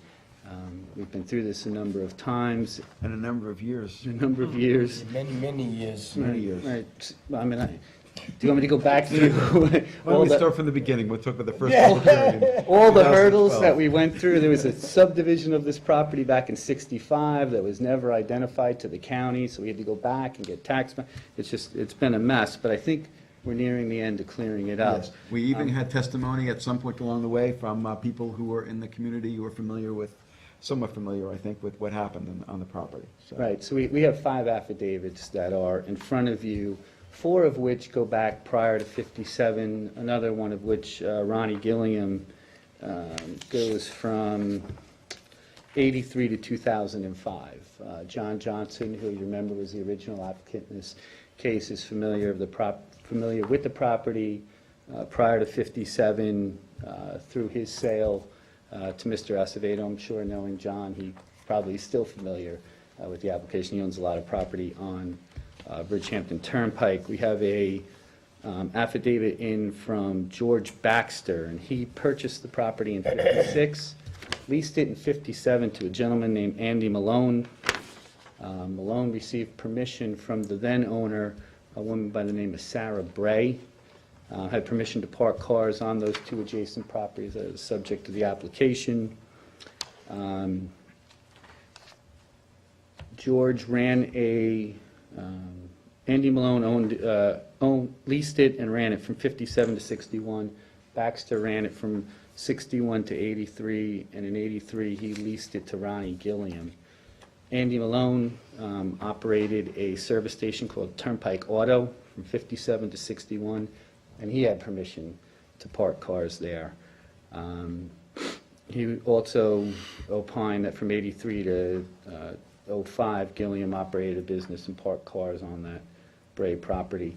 Hanson Brown, who was a tow truck operator for that business, signed an affidavit, said he moved to the Bridgehampton Turnpike in 1956.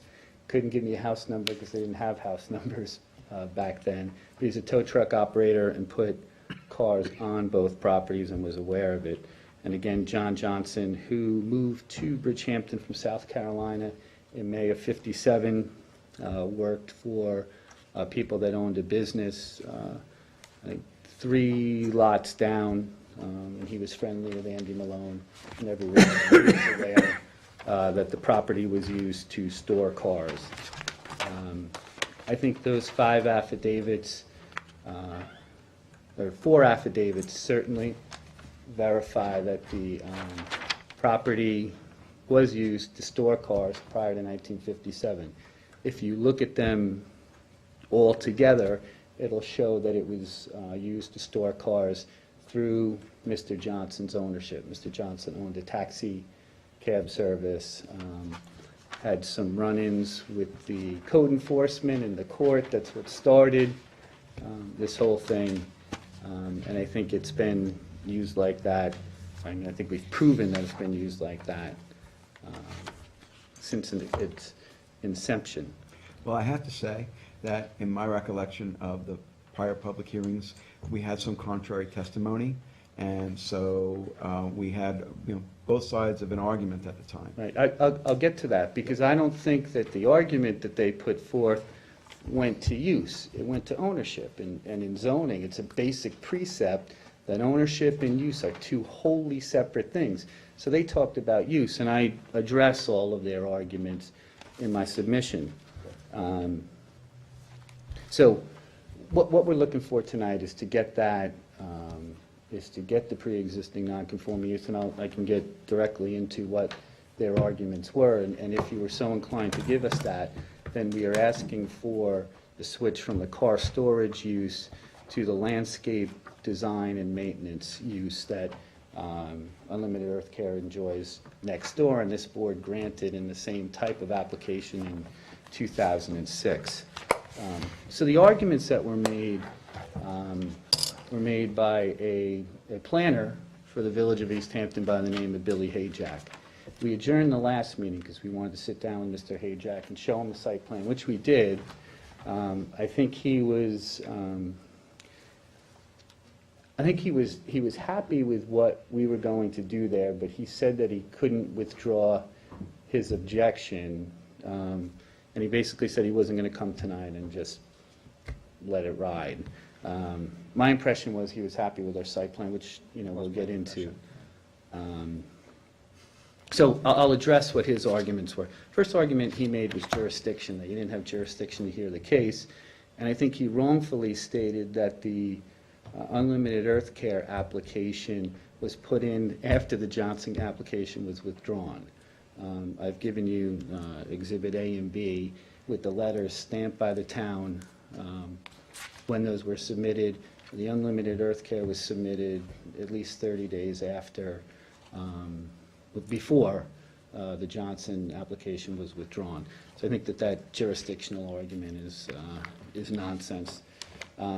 Second argument that he makes, this board in 1964 granted a variance to Sarah Bray, who is the owner of all of these properties together.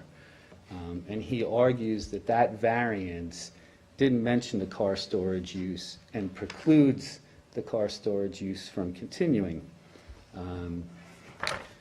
I've given you copies of that approval of the board, approving it, and what that was a lot split. And Mr. Hayjack seemed to infer that that there wouldn't be a new residence on a lot with a bunch of cars. But what happened in that application was that these two lots were split. So that was an existing structure, and then this was the proposed structure.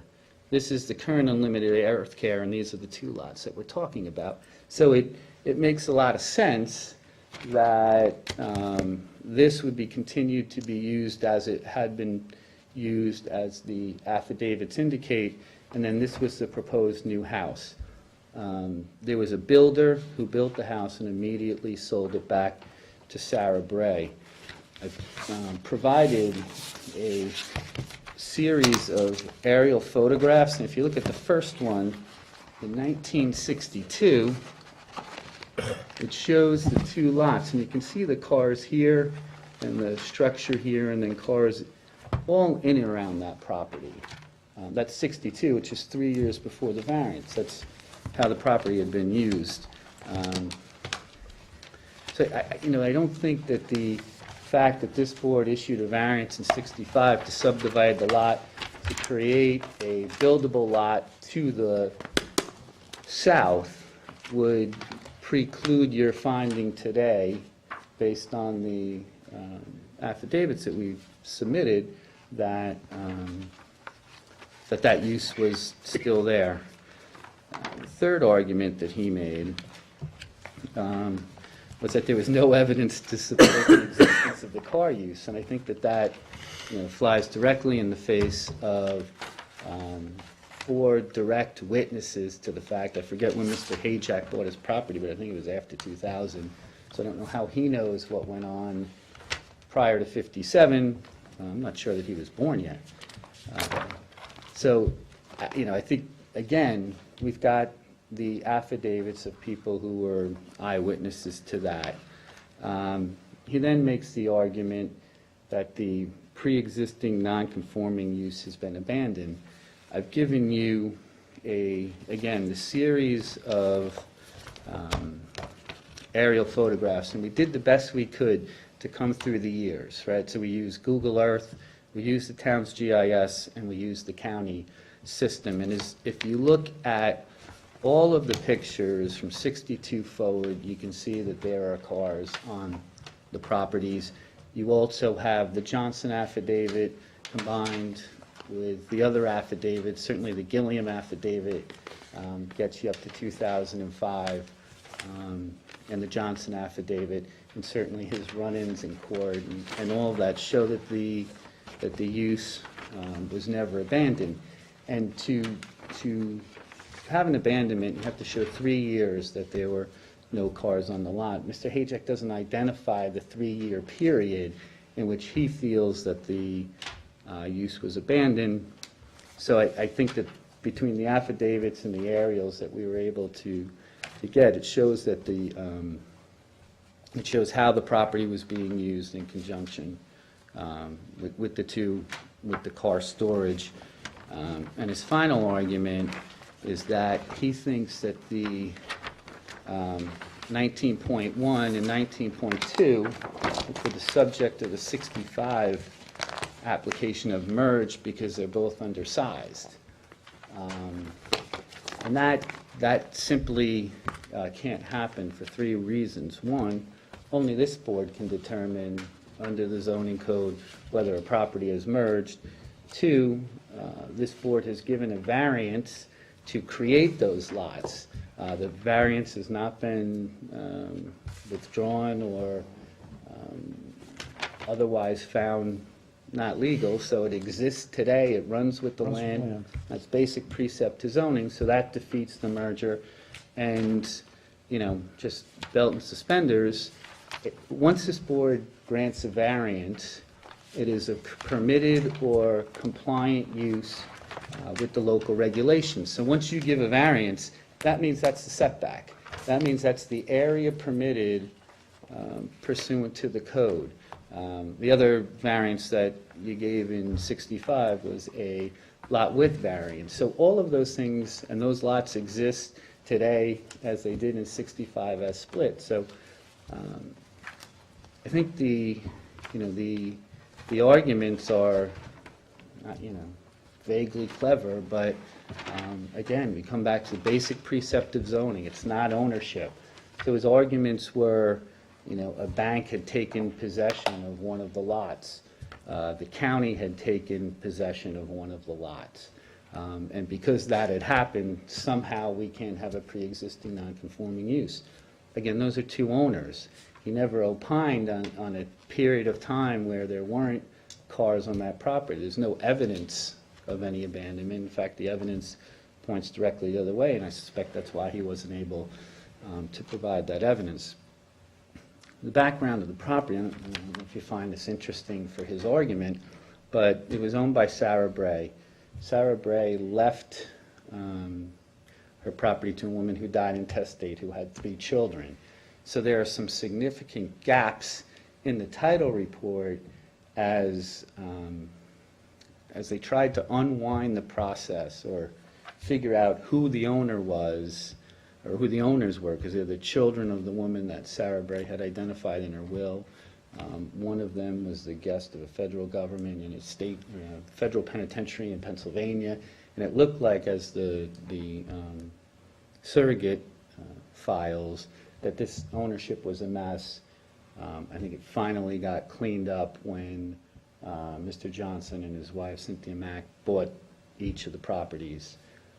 Is there ever a tax sale or mortgage foreclosure on these? There was they lost it to the tax sale to the county. Because I remember the argument being made that, particularly during the period of time that it was taken through a tax sale, that a question was raised as to how the use could be continued when it was owned by the county. No, I mean, it was, right, and the county takes it. I don't think they come out and do inspections, but what happened, the county took it because of a tax sale, and then it was redeemed by the heir, I forget the woman's name, but it was redeemed by the heir of the woman that died intestate, who was Sarah Bray's. And if the period of time of ownership by the county was less than 3 years, it wouldn't, even if the use had been abandoned, it wouldn't make a difference. Right.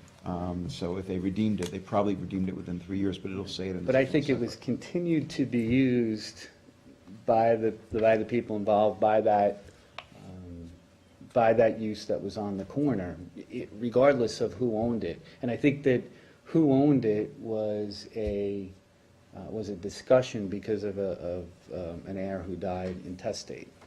Right, so I think it took 20-something years. I have the title stuff. I don't know if if you want to hear because I think, again, it comes back to use, not ownership, and we've identified from prior to 57 through about a year ago when Mr. Johnson sold to Mr. Acevedo. Yep. So I just wanted to mention a couple of things, particularly to the new board members, about these kinds of applications.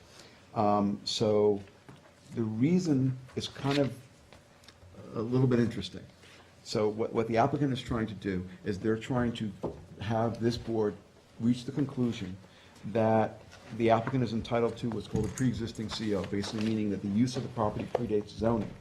The reason that that's so important even though they don't want that use, because they're proposing ultimately something else, is because of the test, okay? Because if in fact there was a pre-existing use, then what happens is, then the applicant can change from one non-conforming use to another non-conforming use, and the test is very different. If, on the other hand, it's a proposed use that doesn't conform with zoning, and there is no prior a CO, then it's a use variance standard, which is a very, very high threshold. So that's why that with this particular application, and it's been kicking around for a long time, we had struggled with, and we did not, at least up until now, and we haven't decided it yet, make a determination on the pre-existing status. But that's why it's so important, is because if we conclude that it isn't pre-existing, then it puts the applicant in a different position in terms of doing what they're looking to do on the property. So I don't know if that is the way. That's fair, yeah, that's fair. Yeah. And I think the evidence that we've provided is that the use pre-existed zoning, and I think that evidence is overwhelming. And the evidence such that it is, that was provided against it, really didn't go to the heart of what the issue is, which is use. Nobody has come out and said that it wasn't used as the 5 affidavits that we've provided has said it's been used. And that's, the simple statement, and that's where we are. If the board's so inclined to agree with us on that, then we'd go to the second part of the application, which is to ask you to change from one non-conforming use to the other. So you've given us the car storage use, which we have no interest in. Mr. Acevedo runs a landscape design and maintenance company. He runs it out of that building, and he would like to, expand, if you will, to the 2 lots that we're talking about today. As part of the secret process, we had to do a rudimentary site plan for the planning division to look at. So this is what we're looking to do. This is the existing unlimited earth care building. I gave you Is that the a, one we have, or has that been updated? I think it's the one It you looks like the have. one we have. Yeah, it's the only one. The only one. Yeah. And I just wondered if you'd updated it based on the planning board's recommendation. No, because we'd like to talk to you about that. So, this is the main building, and this is where the design goes on. I'm gonna give you some shots of the inside. Here's a shot of the outside. It's a very nice building. You can imagine a old rundown service station there. That's the other side of the offices that you looked at. So, It's a vast improvement over what had existed before. yeah, I mean, it was a Yeah. mess. If you look at Total some of the mess. aerials, it's Yeah. really striking what Yeah. Mr. Acevedo did. This is on Scuttle Hole Road, that back lot, we have the fence, which is, an interesting issue that we want to talk to you about as we go forward and figure out a way, I don't say a way to keep it, because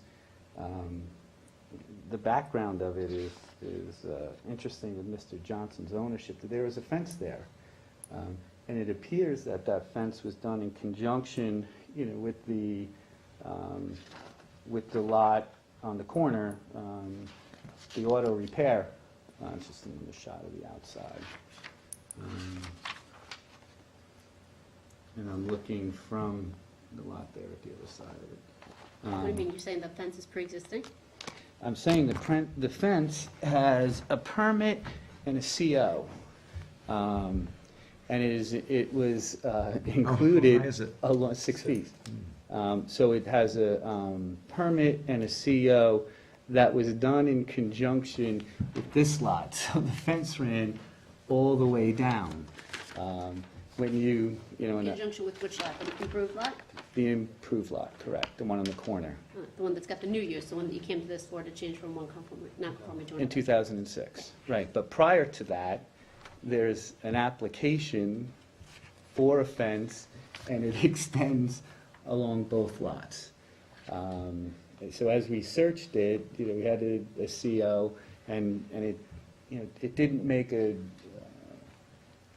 great deal of sense, but the permit is for the whole fence along there, which, I think we want to talk about the site plan first, and then we can get to the fence and talk about the planning division's input.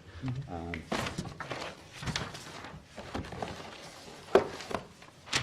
right, so this is the property line, and then this is 1004 Bridgehampton Sag Harbor Turnpike. We'd like to have obviously the road coming down the middle, accessing 85 behind it. This is where the maintenance uses run out of, so it allows us to store the maintenance vehicles there. You'll see we have plants, 4-foot-high boxwood runs the front.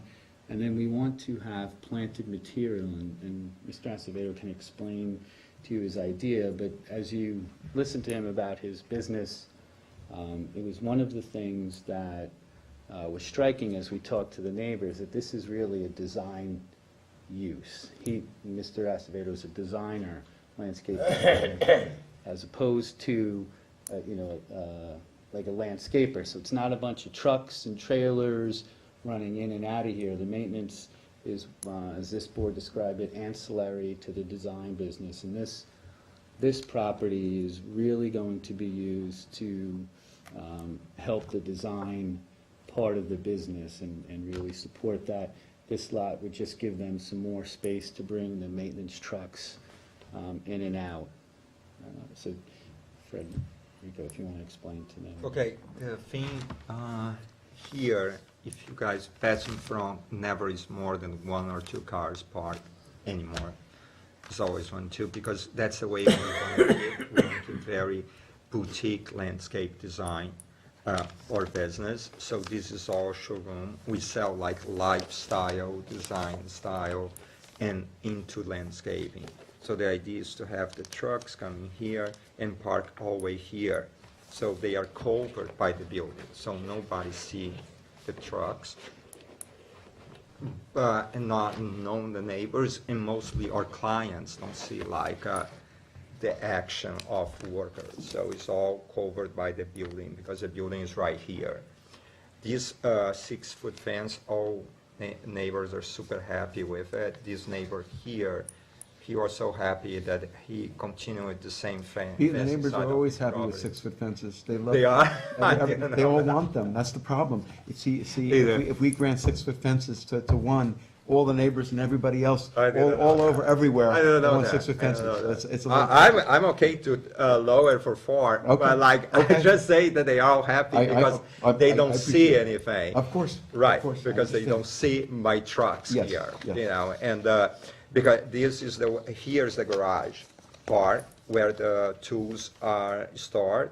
So we come here, it's all screened by the building, and then they come here and they go into the garage to store the tools. Okay, so, and since we have this fence, nobody sees anything. And then this would be all landscaped here, and But explain the landscaping that you have here. Okay. This is part of your this is business. here is already garden, and then we would put a hedge of boxwoods that they have in the hedge shape, so they are tall, 4 feet tall. And this will do a more display of the same pots that we have in here. And in here will be display of plant material they use, mostly native plants, according with the town restrictions. And all our philosophy is sustainable landscaping. Since I found my company in 1990, we always did everything organic, with organic matter, and so it's all to bring this sustainable idea. We have also a yoga center in the other side, just like we're creating like a whole well-being here into landscaping and lifestyle. But the plant And material then that the you have plant here material will be, no, we the- don't have plant. I understand, but the client coming in for design is able to see the plant material Right. live. This isn't a nursery, there isn't gonna be a stockpile. Well, we don't even have room for that. This lot is not big for a big nursery. Okay, this lot, like, for a nursery, is very small. And then we have a display of plants here. Right. So a client's not gonna come in and say, hey, I want that plant, take it and go away. He's gonna say, I want I want that as part of the design, and then you'll get it from your supplier and it'll be delivered. So, I don't know, the point of sale isn't here, it's. It's in here. It's either there or truly at the property where the material's being delivered. Right. So, and this is like a proposed shed, because I need like somebody to stay here, and that's the reason that I didn't even start to landscaping this lot here and all this, because the moment that I treat this all, I have to have one person like to maintain everything, because the way that we maintain this is like meticulous, like this is always like, if you, any of you pass like any time, it's always clean, it's always perfect, and the same thing I want to hear. It's like advertising. Here is, yeah, it's the biggest advertising. And in here gonna be a gazebo, like a shed with a bathroom, so the foreman that stay here can take care of everything and doesn't need to run from here to here, so stay. Okay. We just like, As you look at it, this isn't a structure, this is a bluestone patio, so the structure is is here. Right, is It's a 10 by 12, it's a smaller. This is structure. just a patio, okay, a shade area, because in the heat of, it's gonna be very hot too, so you can sit around here. But you want to have a bathroom in that shed? I do. Yes. Yeah. Yes. I do, yeah. I want a bathroom, like toilet. Because like people need, and they like to run from here to here, you know, it's my story.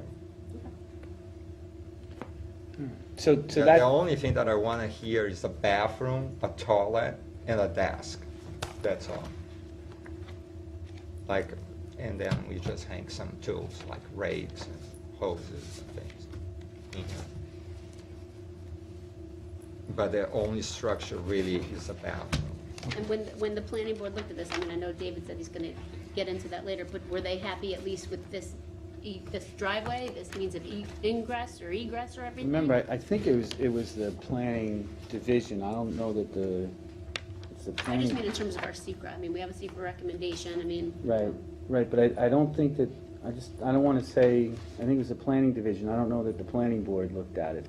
The memo that I got, which was sent Right, to for the you, secret, yep. it it was the planning These division. hedges are all here. Yeah, that's all what I mean, I planted. don't mean the planning board, I mean. Yeah, okay, the- all right, yeah. These all secret planted purposes. already. Yes, they didn't mention that. Our discussion with the planning division was very positive. They thought it was a positive change and a good use of the property. They very much liked what was happening here and that it was an extension.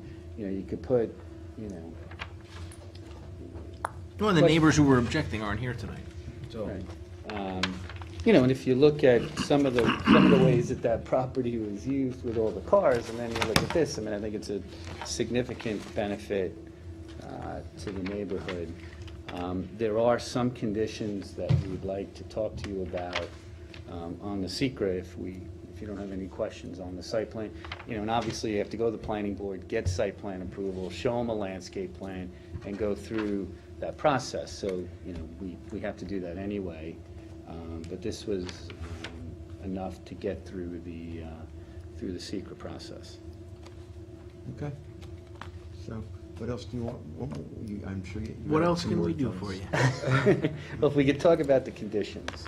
I don't know if you have them in front of you, but the first condition that the planning division asked for was no chemicals shall be permitted to be stored on site, which is fine. We don't store chemicals. We won't do that. But they talked about limiting the fertilizer-dependent vegetation to 15%, and that's really going to hurt our ability to maintain that. So we'd like to discuss that condition and see if we can remove that. Can we even do that, Katie? Well, I mean, David knows it's gonna have to also be a conversation with Claire, we have to figure Yeah. out, I mean, Yeah. how did you come up with that number? Right. But he said it's an organic place, what's the difference? Say it again? If it's organic, how can they be limited to that? Well, that's what I'm saying, we'll have to talk to Claire Okay. about it. I mean, you know, this is, she's basically Yeah, no, said no, I these understand. It conditions will just mitigate the, didn't make sense to me. yeah, I don't know.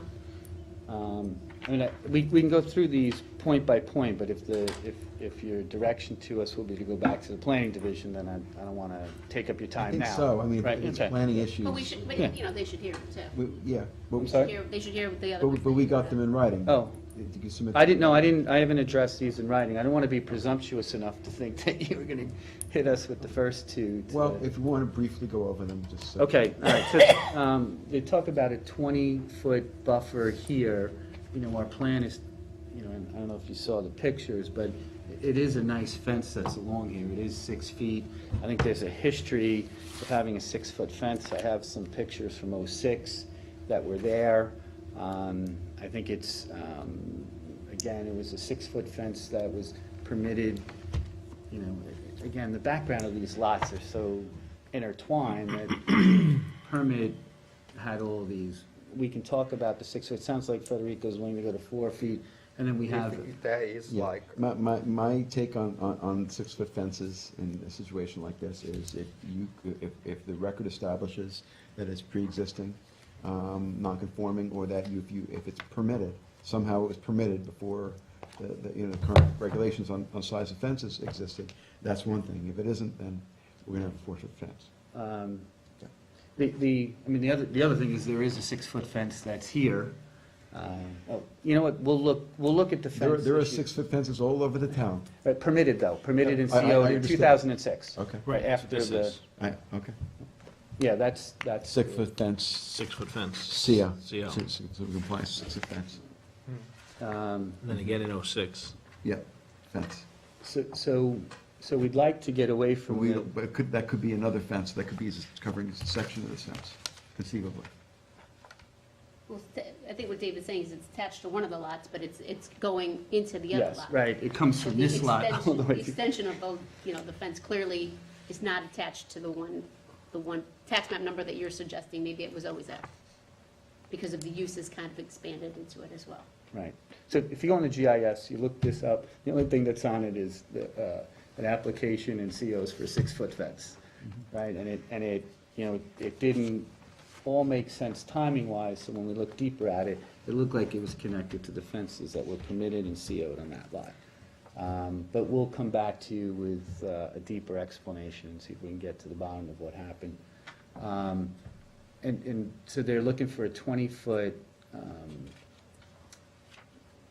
20-foot buffer off a scuttle hole. We do have a privet. We will go through the site plan application, but that would interfere with our flow here, so we'd look to reduce that, and we'll figure out a fair setback. But I think that if we reduce the size of that fence, again, the neighbors are gonna be unhappy. This neighbor and that neighbor were very happy that we had. I think the whole clean up. town gonna be unhappy. Well, I think the whole Hampton is gonna be unhappy. Well, and there'll be plenty of people who, if we grant. Not if your landscaping design is so beautiful. Right, Well, because no, we have to be very careful about these fence trucks are fence like- applications. Yeah, Because no, we the start, trucks are we start outside. granting 6-foot fence applications in front yards, we're gonna have, our David will entire be here agenda with filled 20 with them. applications Filled with saying, them. "Ah, you gave it to this guy." We'll have 20 applications a He'll be meeting like for a the next, hobo in a for the ham next and 20 cheese. years. I mean, the permit says that the 6-foot fence goes on 3 sides, and it runs for 24 feet, 36 And you have the feet, colleagues. and 76 feet, Well, there you go, so map it out. so. Okay, we'll get to the. And like I said, So that's if it is permitted, if the CO covers it, Right. we're good. Yeah, we'll But talk again, about that. even if the CO permits it, David's gotta have a conversation with Claire to see, well, why did, you know, let's say it is all permitted, for whatever reason, Claire has recommended that it be Right, reduced to mitigate. I'm gonna some of the go environmental- back to. And of course, we're all having this conversation about, presuming we get, past the first part, we're in the second part. So, it's Right, a I- 2-part application, and we're listening to it all. This is the because we're third covering part, everything. right? The secra Yeah. on the site plan. Right, This is the right. third part. And I don't mean to be presumptuous, so Yep, we can. I understand. We can No, discuss. I just want to make sure it's clear on the record, Right. that's all. Right. There's a requirement for a 20-foot planted buffer to the south here, and then to the west here. Again, the one to the west, the 20 feet will interfere with circulation. This is a single-family dwelling that's owned by Mr. Acevedo, who doesn't need to have a buffer, and it would interfere with what we're trying to accomplish. I think that the plant material that will be displayed can act as a buffer, but again, this is a property that is owned by Mr. Acevedo. And there is no tenant, is saying. So there's a requirement for a 20-foot buffer coming back off of Bridgehampton Sag Harbor Turnpike, so long as that buffer can be the plant material that we plan to have there, which we'll go through with a landscape plan in the site plan process. That's fine, but I just want it, to be understood that that buffer would be a part of the materials that we're looking to put in there. And then there's a requirement for a 50-foot setback from Bridgehampton Sag Harbor Turnpike for display, outdoor storage, and parking, which is fine, again, for the exception of the material display that's going to be permanent. It's a permanent plant material in this area. So long as it doesn't interfere with that, then we're fine with that. I have a question, just thinking kind of about the prior round of public hearings on all of this. Were they originally planning on keeping it an auto repair shop at the previous owner? Mr. Johnson, on this lot and Yeah, this? yeah. No, if you remember, it's, It's the office. yeah, he wanted an office. And Okay. that was when Herb was still here, Yeah. I told him that. Chairman, we should do it wouldn't floors for fly. offices. That it wouldn't fly financially. He charted that all out, and that sent us back to the drawing board. So they were trying to go from auto repair shop to office, and now we're auto repair shop to, this proposal instead. Yes, What are the conforming uses? it's residentially zoned. Okay, Underlying zoning is residential. okay. So basically, absent putting up, the only, if you. Single-family dwelling. If single-family dwelling, if there was not, if it was not pre-existing non-conforming, that would be your That would be, use option. and I would submit to you that would be more impactful, a large structure here would be more impactful than what it is we have planned. And then ultimately, if this is all granted, all three of these lots are going to be used together. So, Yes. I mean, this Yes. board, should probably consider asking you to merge them all, because they're all going to be used together. Is that Otherwise, something- we're going to have a bunch of different lots that have their own pre-existing, their own new non-conforming uses that could arguably be changed and parceled off, and, do you know what I'm saying? I understand. We have three separate lots with three separate non-conforming uses arguably used together. And then you could switch one of them to another, and then you it's could gonna be have problematic. conceivably three. It's just something Yeah. that they need to consider and you need to consider as well. Okay, well, I understand, I expected the question, and we'll come back to you with an answer if, Yeah, because otherwise we're gonna, if we're at that point, yes, that's what we're in I'm pretty good saying. shape. That's what I'm Of saying. course, yeah. But we had a difficult round of public hearings on this initially. Went on for quite a while. Herb was still here. Well, we weren't convinced. We weren't convinced it was Well, pre-existing non-conforming at the There's more time. affidavits now. I understand. Look at the affidavits. Yep. I think they're overwhelming, and especially compared against the lack of evidence saying that it wasn't. There's nothing there that says it wasn't. So certainly from a pre-existing standpoint, there's no evidence on the record that it wasn't pre-existing. There are the 4 affidavits that there was. The argument by the neighbors is that there was an interruption in ownership. And I, it's not, I'm not gonna say it's like a lawyer, but so what? Doesn't matter. Who cares who owned it? How was it used? That's the question. And it's clear how it was used. They don't identify a period of time that it would have been abandoned. But I think if you look at everything that we've put together here, it shows a continuous car storage use on both lots. And they haven't identified a time or provided any evidence to the contrary. And It's probably, just supposition. and probably the neighbors didn't want the office use, I presume. That was part of where they were coming from. Yeah, I mean, it's interesting. So Hayjack and Coates are the 2 neighbors that put in letter. Coates actually says he moved in there, I think in 92, and says, there was no commercial operation, they just put a bunch of abandoned cars there. And I said, well, thanks, you just made my point, right? I think he confirmed, the use from 92 forward for us. And, I think after speaking with Mr. Hayjack, and I think there's a reason why he's not here. I can't say he supports it, because he told me he couldn't withdraw his opposition. But this is far better than certainly what was there. Mr. Acevedo, in good faith, has cleaned it up, so you have an idea of what it looks like. You know what he does next door. I think that this is, super. I've been at this, 10 years on this piece of property, and I think this is Is that super. all? Yeah, 12 maybe. I guess, I think. This is older than my oldest child.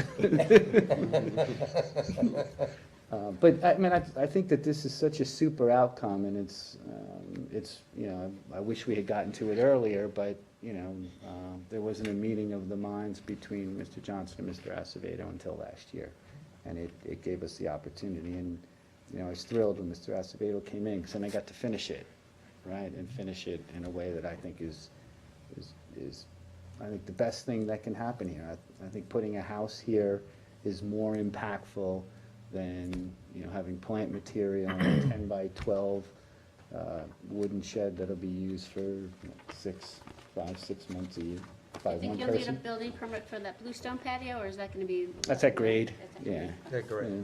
All right, so I'll check with Mike about the shed, or the, whatever. No, we certainly need a permit for that.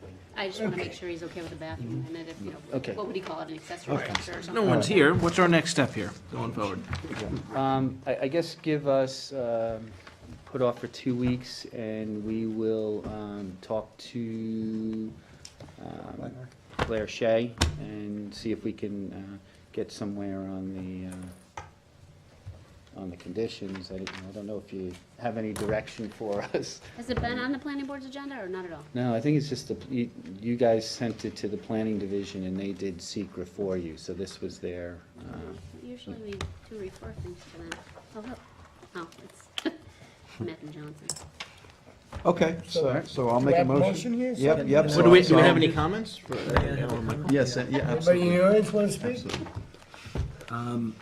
And not having had the benefit or the luxury of being here for the last 10 years to listen to these conversations, and just reading through this material to try to familiarize myself with it, and witnessing the improvements you've made on the property, which are,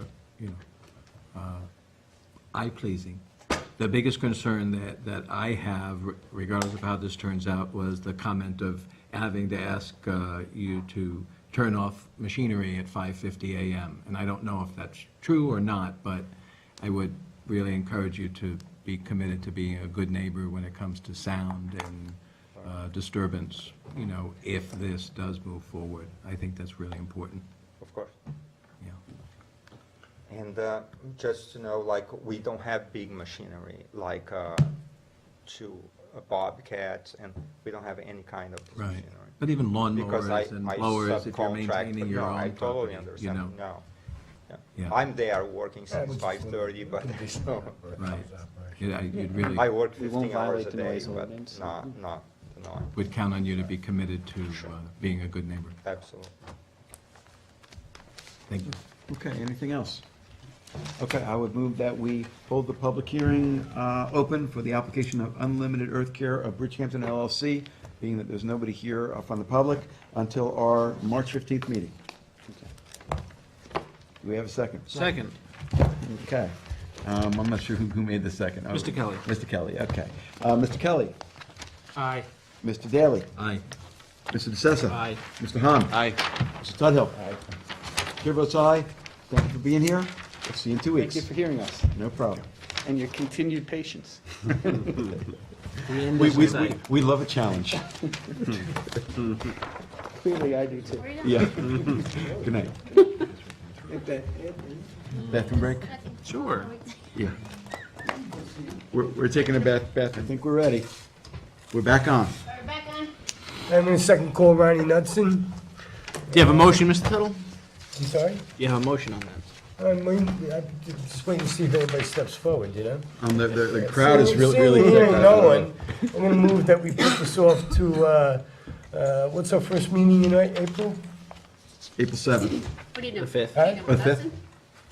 Nothing, All yeah. right, well, you have this on as a final adjournment. So let's, We've already declared that? yes? Yes. In the- Okay, then I'll make a motion that, we deny the application without prejudice. I'll second the motion. Okay. Mr. Tuthill. Aye. Mr. Sessa. Aye. Mr. Daly. Aye. Mr. Kelly. Aye. Mr. Hahn. Aye. Chair votes aye, and just so the new board members understand, this means if they are inclined to reapply, they can submit a new application. But they've been kicking this around too long, and we're done. Understood. Yep. On to the decision calendar. Hearing calendar. I have a determination in the matter of John Higgins at 12 Ludlow Lane. Property is located at 12 Ludlow Lane in Hampton Bays, Suffolk County Tax Map 900, 346-1-15, contains 15,116 square feet in R40 zoning district. Benefit certificate of occupancy 8860 dated June 27th of 1972. Architect Paul Clinton appeared on behalf of the applicant stating that he proposes to convert the existing garage into an additional to the dwelling, specifically the first floor bedroom, and to construct a new detached two-car garage in the rear of the premises. Mr. Clinton testified that there is a mature barrier of pine trees and also a 6-foot-tall fence that will camouflage the proposed garage and reduce setbacks are consistent with other properties in the neighborhood. Mr. Clinton added that there are no alternatives to the proposal as the layout of the premises requires the garage be keeping in line with the existing driveway in a distance. There was no opposition to the application. Type 2 pursuant to SECRA, meets the 5-part test.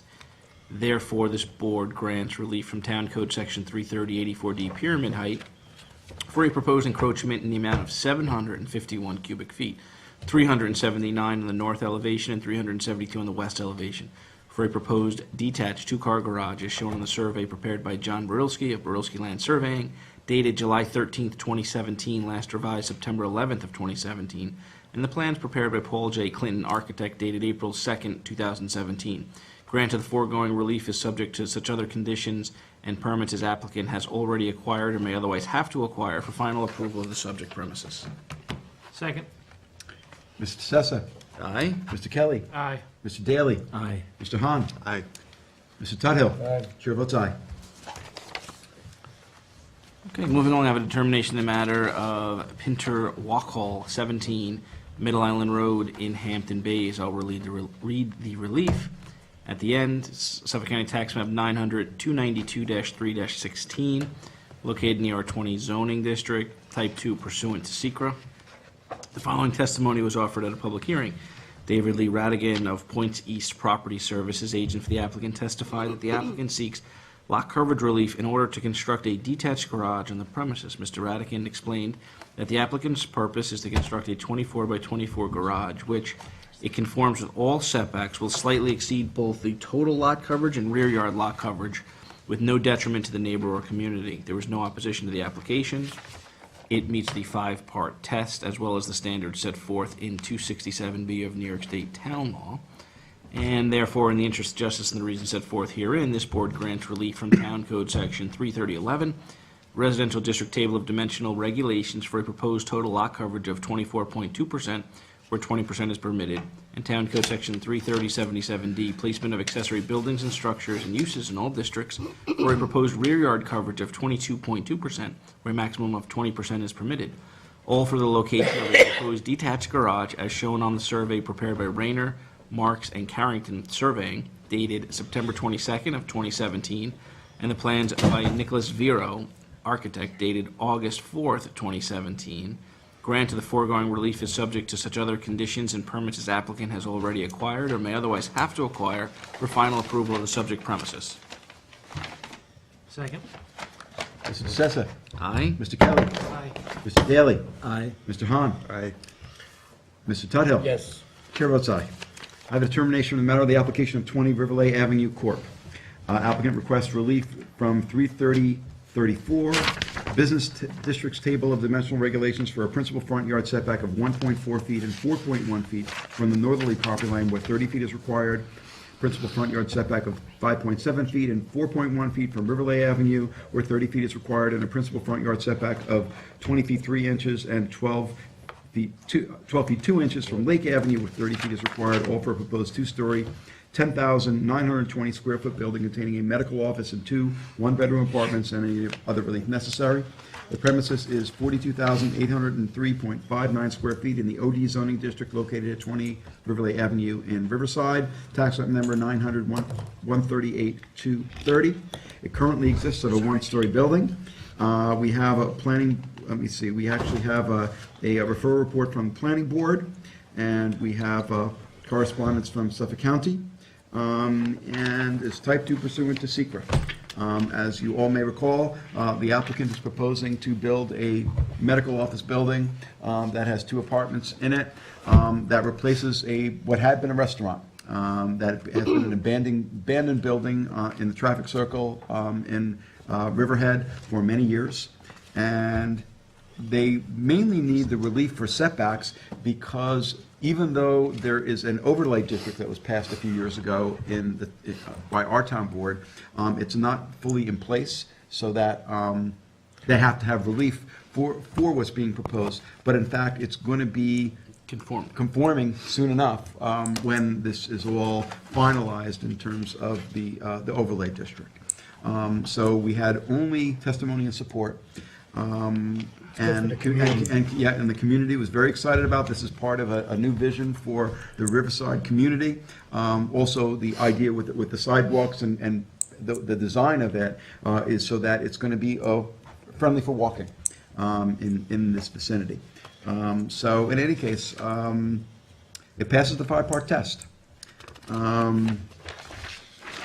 Therefore, in the interest of justice and for the reasons set forth herein, this board grants the applicant relief from zoning code 330-34, principal front yard setback of 1.4 feet and 4.1 feet from the northerly property line where 30 feet is required, principal front yard setback of 5.7 feet and 4.1 feet from Riverlay Avenue where 30 feet is required, principal front yard setback of 20 feet, it says 3 inches, 23 feet 3 inches, and 12 feet 2 inches from Lake Avenue where 30 feet is required, all for a proposed 2-story, 10,920 square foot building containing a medical office and 2 one-bedroom apartments. About the apartments, originally they talked about getting 4 apartments, but instead when they came back, they said they could only do 2 because of health department rules.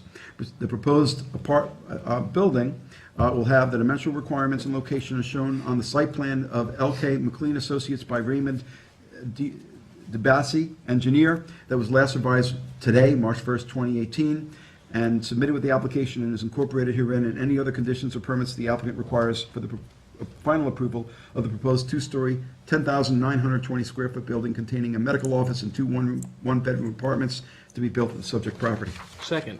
Mr. DeSessa. Aye. Mr. Daly. Aye. Mr. Kelly. Aye. Mr. Hahn. Aye. Mr. Tudhill. Aye. Chair votes aye. Got a determination in the matter of Todd Levine. Subject premises consists of 60,145 square feet, located at 31 Dock Road in Remsenburg in the R60 zoning district, identified Suffolk County Tax Map 900-366-1-2.10. It's type 2 pursuant to SECRA.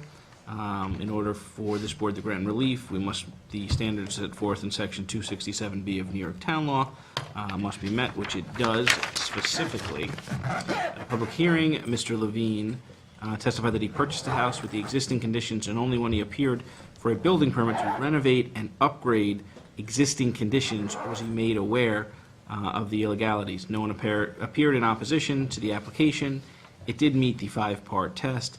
Therefore, in the interest of justice and the reasons set forth herein, this board grants relief to legalize a front porch constructed without the benefit of a building permit pursuant to Section 330-11 Residential District of Table Dimensional Regulations for a principal front yard setback of 75.7 feet where 80 feet is required. 2, to legalize a spa constructed without the benefit of a building permit.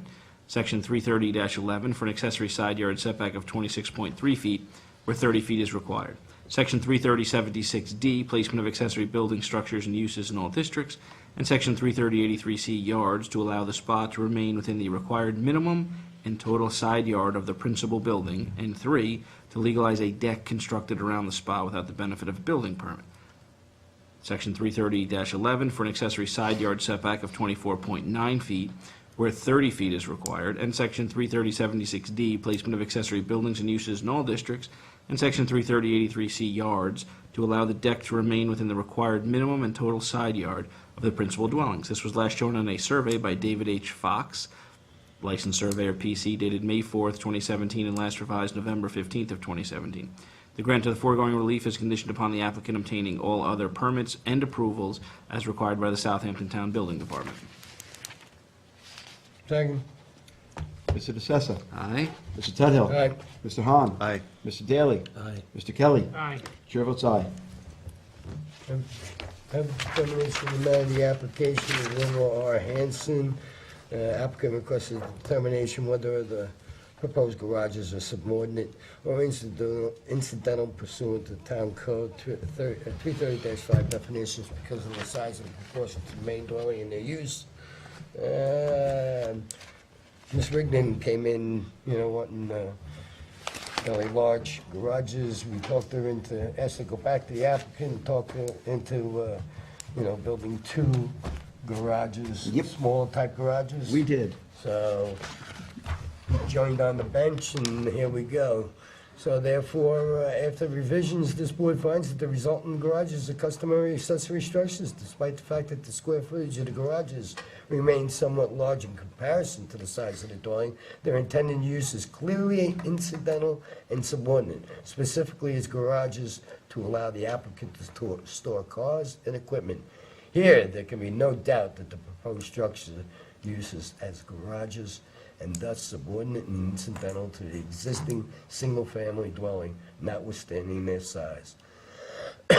Excuse me, therefore, for the reasons stated herein, this board finds that the applicant's 2 proposed garages are customary accessory structures as they relate to the existing main dwelling on the subject premises. This determination is made for structures as shown on the survey of Robert A. Smith of Squires, Holden, Weisenbacher, and Smith, prepared January 16, 2017, last revised January 23, 2018. This decision is subject to such other conditions and permits as applicant has already acquired and may otherwise have to acquire for final approval of the subject premises. Second. Mr. Tudhill. Aye. Mr. DeCessa. Aye. Mr. Hahn. Aye. Mr. Daly. Aye. Mr. Kelly. Aye. Chair votes aye. I have a determination on the matter of the application of Jerry Solomito.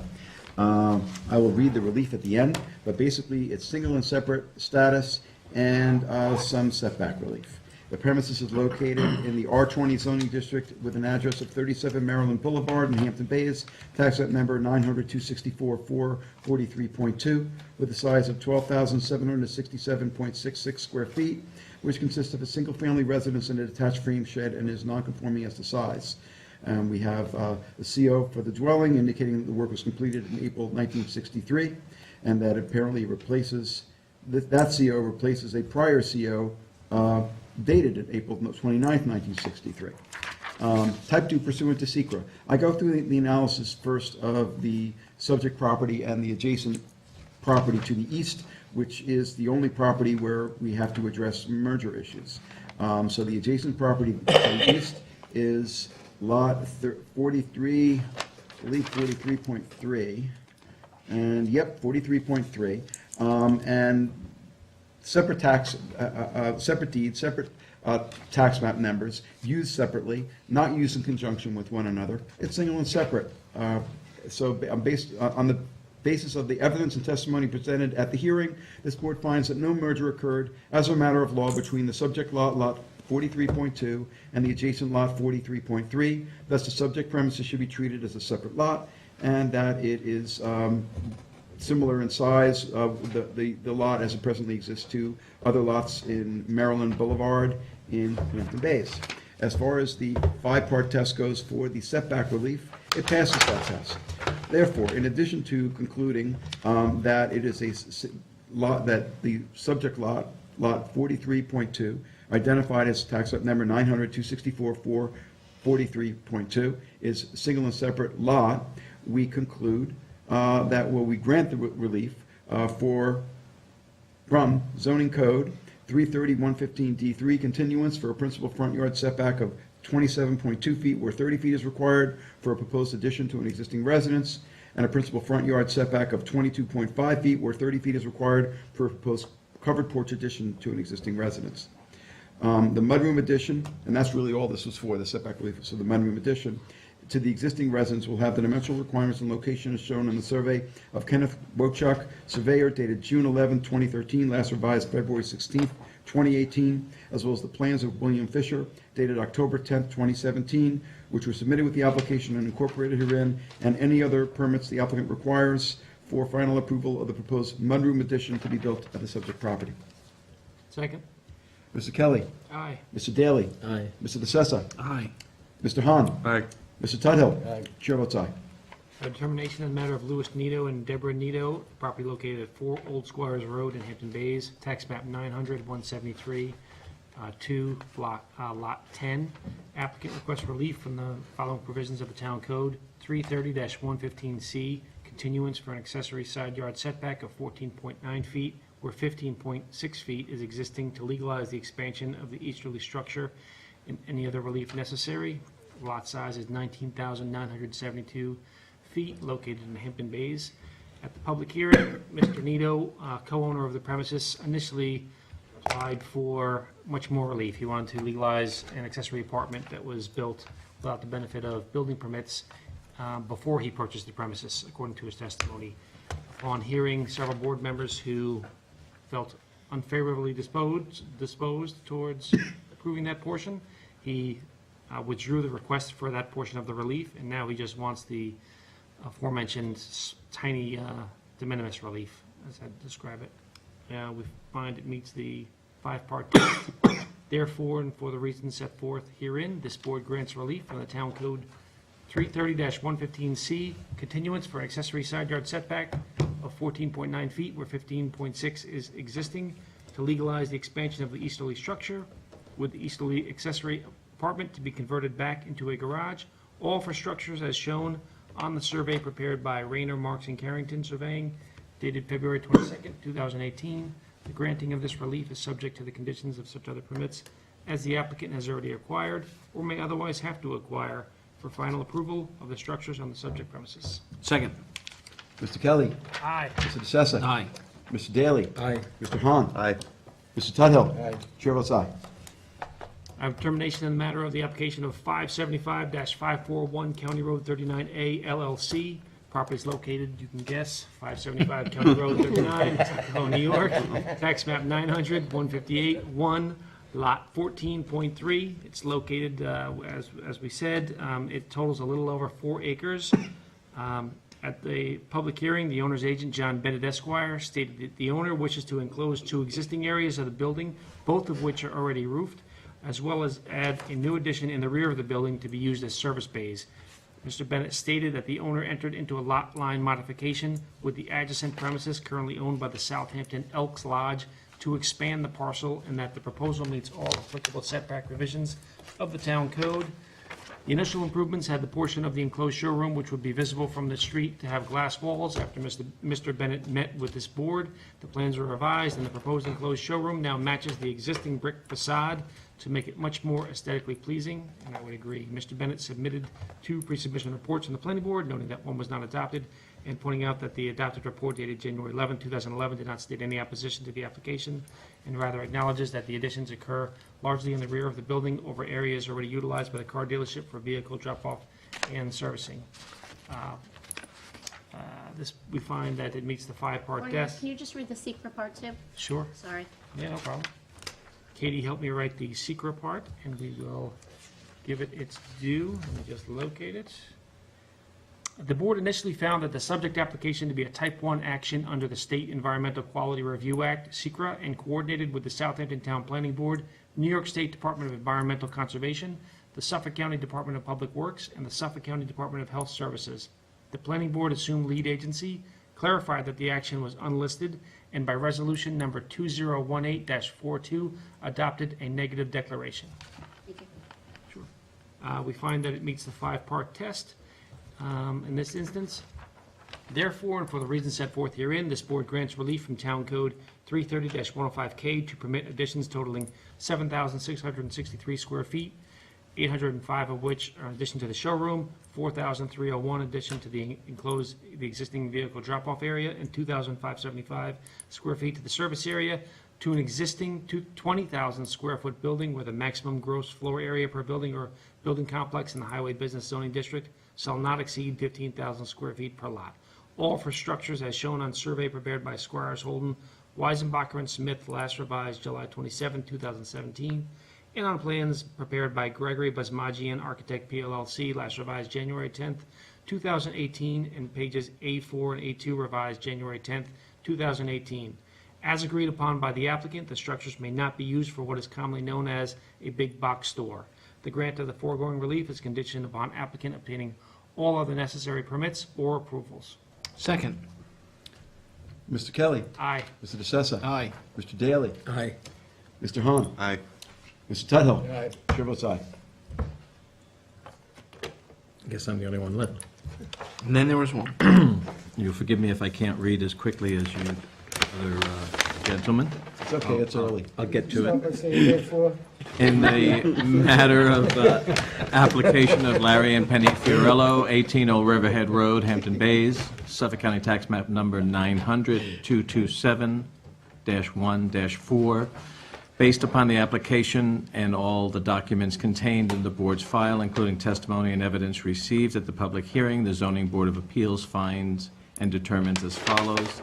Applicant requests the following relief from Town Code 330-11, Residential Districts Table of Dimensional Regulations. An accessory front yard setback of 31 feet where 50 feet is required for a proposed attached garage, accessory building, pool house, with recreation room above, and 2, an accessory front yard setback of 39.61 feet where 50 feet is required for a proposed swimming pool on a non-conforming lot, and any other relief necessary.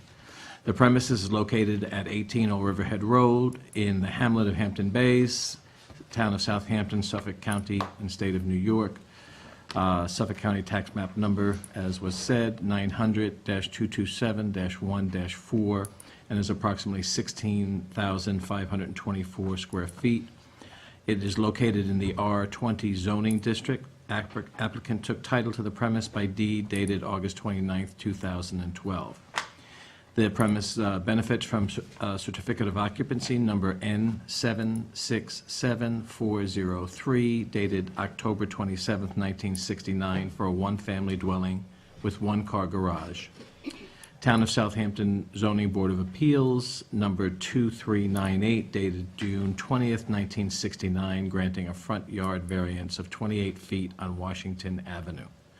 This board finds the subject application to be a Type 2 action under the State Environmental Quality Review Act and the relevant provisions of the Southampton Town Code.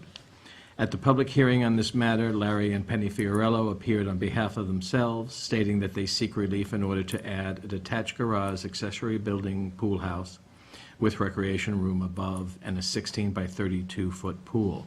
Mr. Fiorello explained that the property had 2 front yards as shown on the January 17, 2017 survey by Young & Young Land Surveyors. During the public hearing, neighbors Ed and Mary Jakowski from 8 Washington Heights Avenue South, directly to the north of the subject property, expressed concerns that the requested relief sought would result in the recreation room and garage being used as an accessory apartment, disturbing their peace, quiet, and privacy that they've enjoyed at their property. Mr. Fiorello assured the Jakowskis and the board that the garage and recreation room would not be used as an accessory apartment, and that he would install and maintain minimum 8-foot-high evergreen screening at the northern border of his property between subject property and the Jakowskis' property. The Jakowskis appeared to be satisfied by Mr. Fiorello's commitment on both of these matters. In order to grant the area variance relief requested, the Zoning Board of Appeals shall take into consideration the benefit to the applicant if the variance is granted, as weighed against the detriment to the health, safety, and welfare of the neighborhood or community by such grant. We feel the board finds that the granting of the variance will not cause an undesirable change in the character of the neighborhood or create a detriment. It has passed the 5-point test. Therefore, this board grants relief from Town Code 330-11, Residential Districts Table of Dimensional Regulations, an accessory front yard setback of 31 feet where 50 feet is required for a proposed detached garage accessory building pool house with recreation room above, and an accessory front yard setback of 39.61 feet where 50 feet is required for a proposed swimming pool on a non-conforming lot as shown on the survey prepared by Howard W. Young. Dated January 17th, dated January 17th, 2017, last revised September 15th, 2017. The grant of the foregoing relief is subject to the installation and maintenance of a minimum 8-foot evergreen screening on the northern boundary of the subject property and such other conditions and permits as applicant has already acquired or may otherwise have to acquire for final approval of the subject premises. Second. Mr. Daly. Aye. Mr. DeSessa. Aye. Mr. Kelly. Aye. Mr. Hahn. Aye. Mr. Tudhill. Aye. Chair votes aye. Before we end the meeting, I want to thank Maylin for sitting in, filling in for Candace tonight and doing a great job. Thank you, Maylin. No problem at all, and thank you for Katie, as always, for everything that you do. Careful what you wish for. Yeah, yeah. And with that, do we have a motion to adjourn? So moved. Do we have a second? Second. All in favor? Aye.